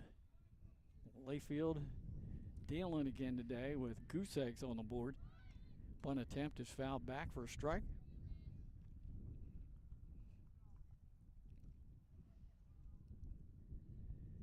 She's been one of the premier pitchers in high school softball in Delaware ever since she stepped in the circle back as a freshman. 600 strikeouts.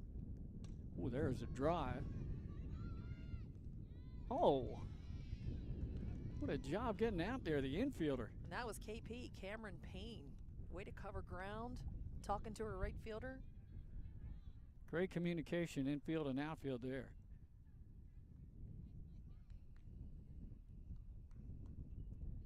One out here in the bottom of the 6th. Brings Marsh to the plate. She grounded out to third and struck out in her second plate appearance. She offers bunt, and it'll go foul.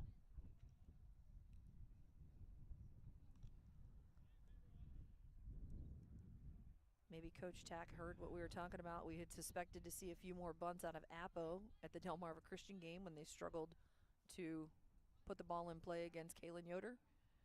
And it looks like the Vikings are going to try that strategy here. And that's a great job of deadening that ball down the first base line. And there's the 3rd hit of the game for Cape Henlopen. 4th base runner against Madge Layfield. Great placement on that bunt by Abby Marsh. Marsh has some speed on the bases too. Brings Ava Calciano to the plate, one of the only lefties in the Cape Henlopen lineup.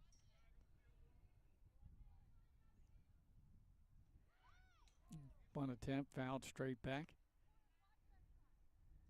1 out, 0-1 count.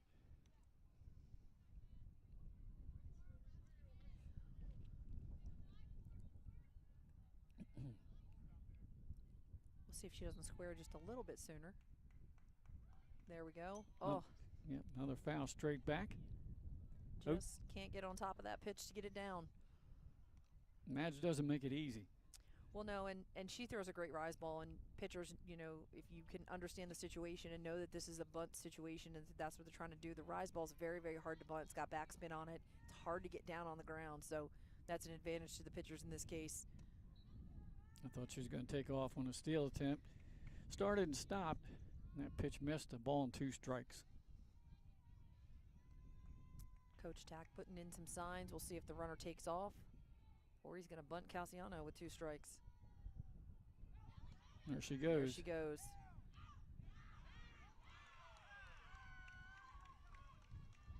Is that the 3rd stolen base for the Vikings today? It is.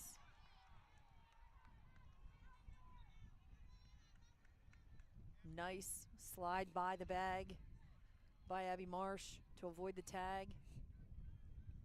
There was a strikeout on that pitch, though, so there are 2 outs.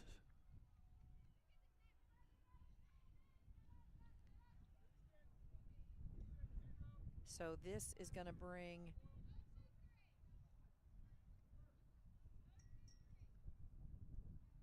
not Kenna Justice to the plate. No. Trying to read the number. 11. This is Reagan Bueller. Bueller, okay. The twin sister to Milena.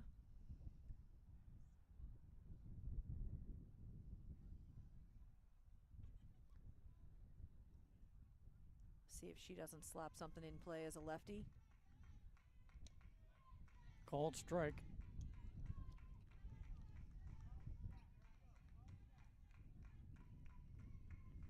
Well, you definitely see a strength of Cape Henlopen is they can run the bases. Yeah, they have a lot of kids with speed. When they can get on, they're successful in the stolen base. 0-2 count on the batter. Reagan Bueller, the sophomore. Abby Marsh standing at second base. Called 3rd strike. Now we'll end the inning. We have played 6. We go to the final inning. Coming up the 7th. And the Sussex Central Golden Knights leading Cape Henlopen by a score of 6-0. Back after this. For over 15 years, our company has been building homes in Sussex County, Delaware. We offer a completely comprehensive program for our customers that makes building a new home enjoyable. At Capstone Homes, we have access to lots in our amazing communities or through our realtor partners. Visit with our team of professionals for a completely comprehensive experience. We can handle absolutely every part of building a new home for you and your family. Create your new home. Create a Here at Capstone. Grandpa Mac, we've been serving the Eastern Shore since 2015. We're all about bringing you fresh, quality ingredients. We do fresh pasta, paninis, soups, and salads. We try to be all-inclusive, vegan, gluten-free options. We do a little bit of something for everybody. In the summertime, we make a little over 200 pounds of pasta a day. You can come in and buy fresh pasta. You can bring it home. We're doing curbside pickup right now. A lot of take-to-go. We even have DoorDash if you need it delivered to you. We like to bring you good food fast and not fast food. Getting ready for the 7th inning of action here. Final inning. Sussex Central scored 2 in the first, 1 in the second, 3 in the third, and there has been nothing but goose eggs the last 3 innings for both teams.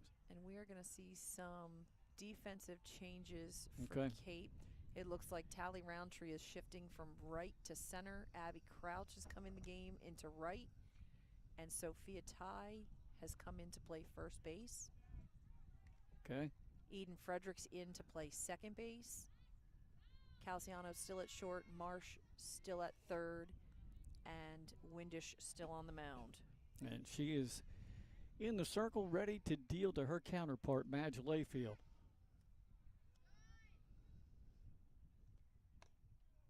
Good low pitch for a strike. Madge last at bat drove it to the base of the fence. She did. think Golden Knight dugout's kind of quiet. I know it's the first time all day. Oh, they hurt us.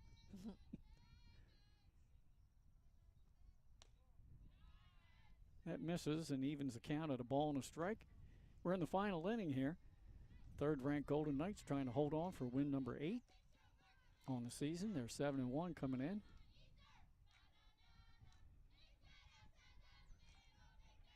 Been a tough week for Cape Henlopen. They played number 4 Caravel Tuesday night. There's a ground ball to short. Throw to first is in time for out number 1. Yeah, Cape has a tough week. Caravel, Central, and Padua comes in here on Saturday. So seeing great pitchers all week and some tough teams. Definitely. Certainly a test for a young team. Padua is one of those teams I have just outside the top 10. Yeah, their pitcher, Lauren Sherman, is going to go to Iowa State. She spins the ball very, very well. She's having a great season for Coach Gretchen Luce up there at Padua. And it looks like Coach Wells is also going to start making some substitutions. Yeah. This is not Kat Hassler. Can't really see a number yet. We'll get that to you as soon as we can. Down low for a ball.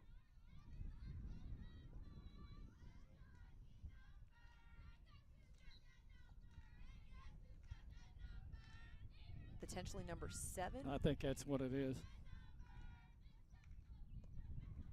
And there's a called strike. Evens the count at 1-1. So that would be Avery Savage, who came in and ran, I believe, for Layfield a couple innings ago. Correct.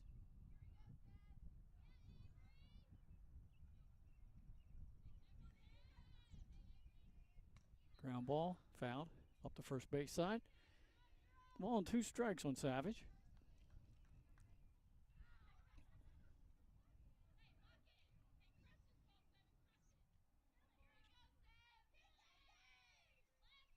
Windish checks the wristband for the call on the pitch from the dugout.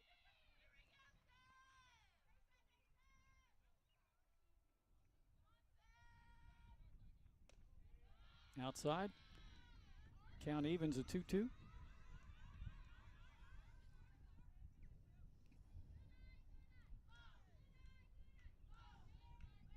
Should have Kirsten Anderson on deck. Unless we see another player enter the game here. Fouled off. Count holds a 2-2.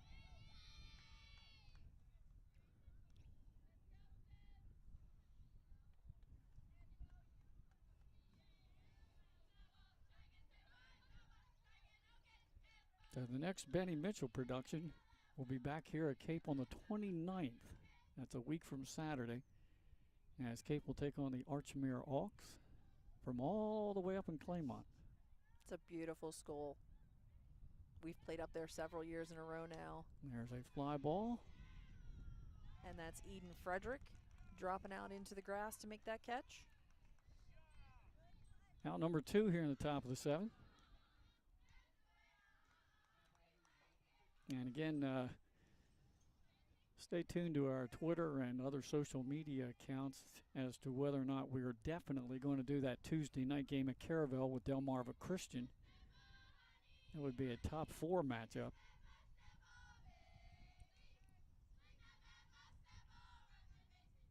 That one's coming right toward us. And the third baseman ranges out for the final out in the top of the 7. Good job in relief by Bree Windish as she shuts out the Golden Knights for 4 1/3. Keeping it right here as we head towards the last chance, bottom of the 7th, for the Cape Henlopen Vikings. They've managed 3 hits today off of Madge Layfield. They've had 4 base runners. A couple have reached third base, but they have not been able to scratch across a run in the ball game. No, they've threatened a couple of times, and we've seen them steal a couple of bases. They do have speed when they get on. They just have not been able to finish and plate a run here today. Yeah, what do we have? 4 stolen bases for Cape? 3 stolen bases for Cape. Okay, and 1 for Sussex Central, I think. 1 for Central. Yeah.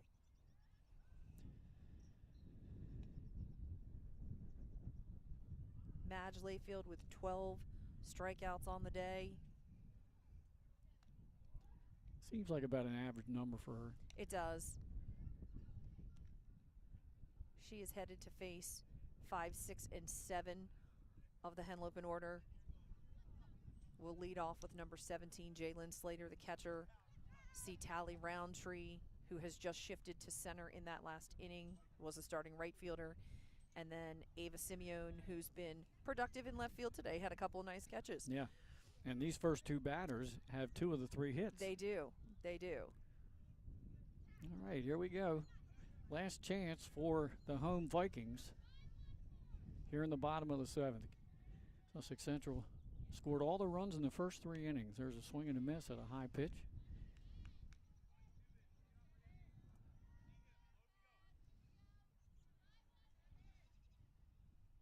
Layfield checks the wristband. That one's high, misses for a ball. 1-1 count. Jalen Slater, oddly enough, was a transfer to Cape from Sussex Central. Played softball and basketball there before she came to Cape. Okay. And plays basketball and softball here. Swing and a miss. I think Madge took a little bit of something off of that one. Ball and 2 strikes.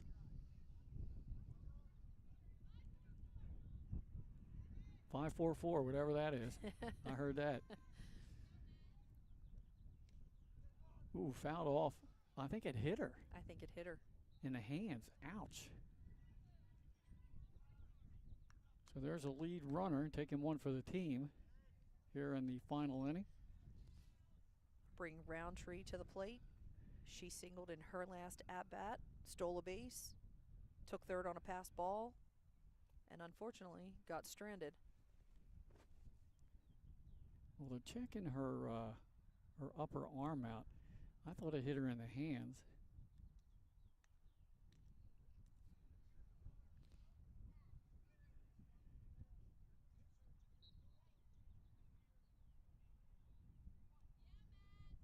I think the call from the umpire is she swung and it missed, so it was a third strike. So 1 out here. There's a swing and a miss by Roundtree.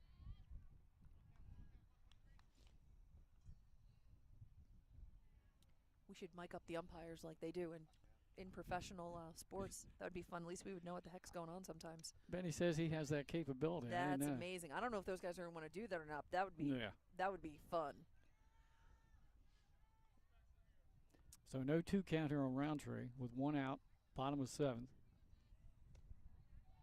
It missed low for a ball.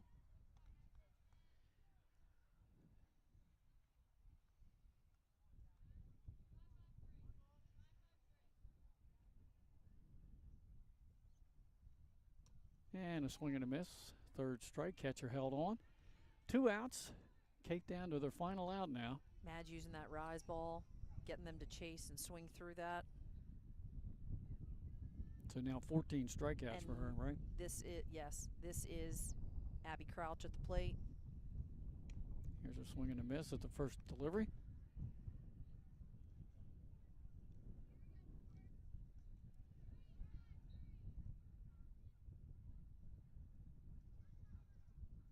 I think Coach Tack able to get everyone in the lineup in the game today. And there's a drive just off the glove of the shortstop, and it leaks out into left field. Great contact for Abby Crouch. Way to come off the bench. Again, that people don't understand how tough that is to be sitting all day watching and then get your number called and go in and try to be productive. I think this is the senior now, Sophia Ty. Yep, she came in for Hayden Hudson at first base.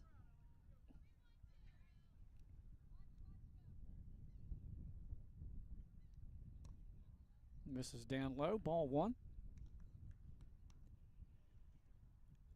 That last play goes into the scorebook as a hit, 4th hit of the game for Cape Henlopen. Check swing on a high pitch, 2-0 count.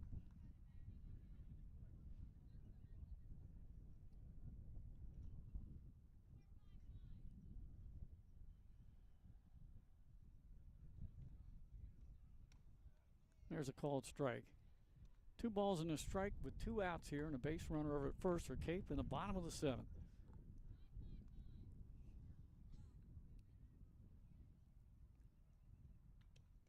Swing and a miss, 2-2 count. And now Cape down to their final strike.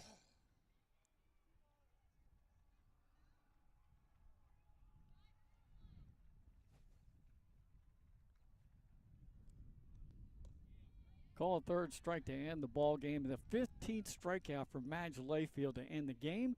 And a final score of Sussex Central 6 and Cape Henlopen 0. And we will be back for the post-game show right after these messages.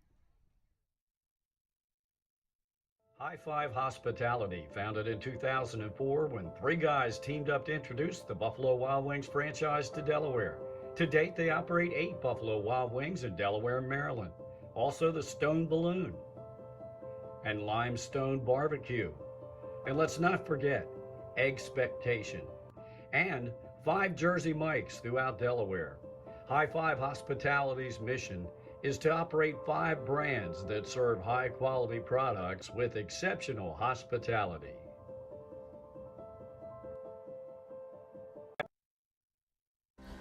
First State Orthopedic statewide has 29 physicians at 16 locations. Our physicians and staff provide both non-surgical as well as surgical treatment for almost all orthopedic conditions and injuries. We are specially trained in the current state-of-the-art techniques. We serve as team physician and orthopedic consultant for over 20 high schools, Wilmington University, and many local recreational and competitive leagues. Our doctors are readily available to the local emergency departments as well as medical aid units and urgent care centers for consultation and treatment. Call for an appointment today or visit us at firststateortho.com. Back here at Bill Cordry Field, you can see the players from both teams gathering in the circle as they had the moment of silence commemorating and dedicating the effort today to the late Corey Mumford from Laurel High School, who was taken from us way too young about a week ago. And so both teams gathering there and having a photo opportunity. Final score here, 6-0, and all the damage done, Shannon, by the Golden Knights in the first 3 innings. Yeah, 6 runs in 3 innings. Abby Marsh struggled a little bit today, but Bree Windish came in and did a great job in relief of Marsh. They only issued 1 walk, so basically, you know, Sussex Central just got the job done. Layfield with 15 strikeouts. Both teams only putting up 1 and 2 errors, so pretty clean overall. But Central with 10 hits to Cape's 4 hits, and that's the name of the game. The Vikings were able to get a couple base runners on, stole some bases, 3 bases, got 2 runners into scoring position at third base and just could not get them across the plate. So Madge, another dominating performance in the circle today for Sussex Central. And I will say, Kirsten Anderson, the right fielder from Sussex Central, had a great day today. A double, a single, scored 2 runs, managed to find her way on base a 3rd time, and great day for that right fielder. All right, that'll just about wrap it up from here. Our thanks to both coaches, John Wells of Sussex Central and Mike Tack here at Cape Henlopen. For our broadcast crew, Benny Mitchell, and my broadcast partner, Shannon Timmons, I'm Glenn Fraser. Final once again today, 6-0 Sussex Central over Cape Henlopen as the Golden Knights improve to 8-1 on the season, and Cape's record evens up at 4-4.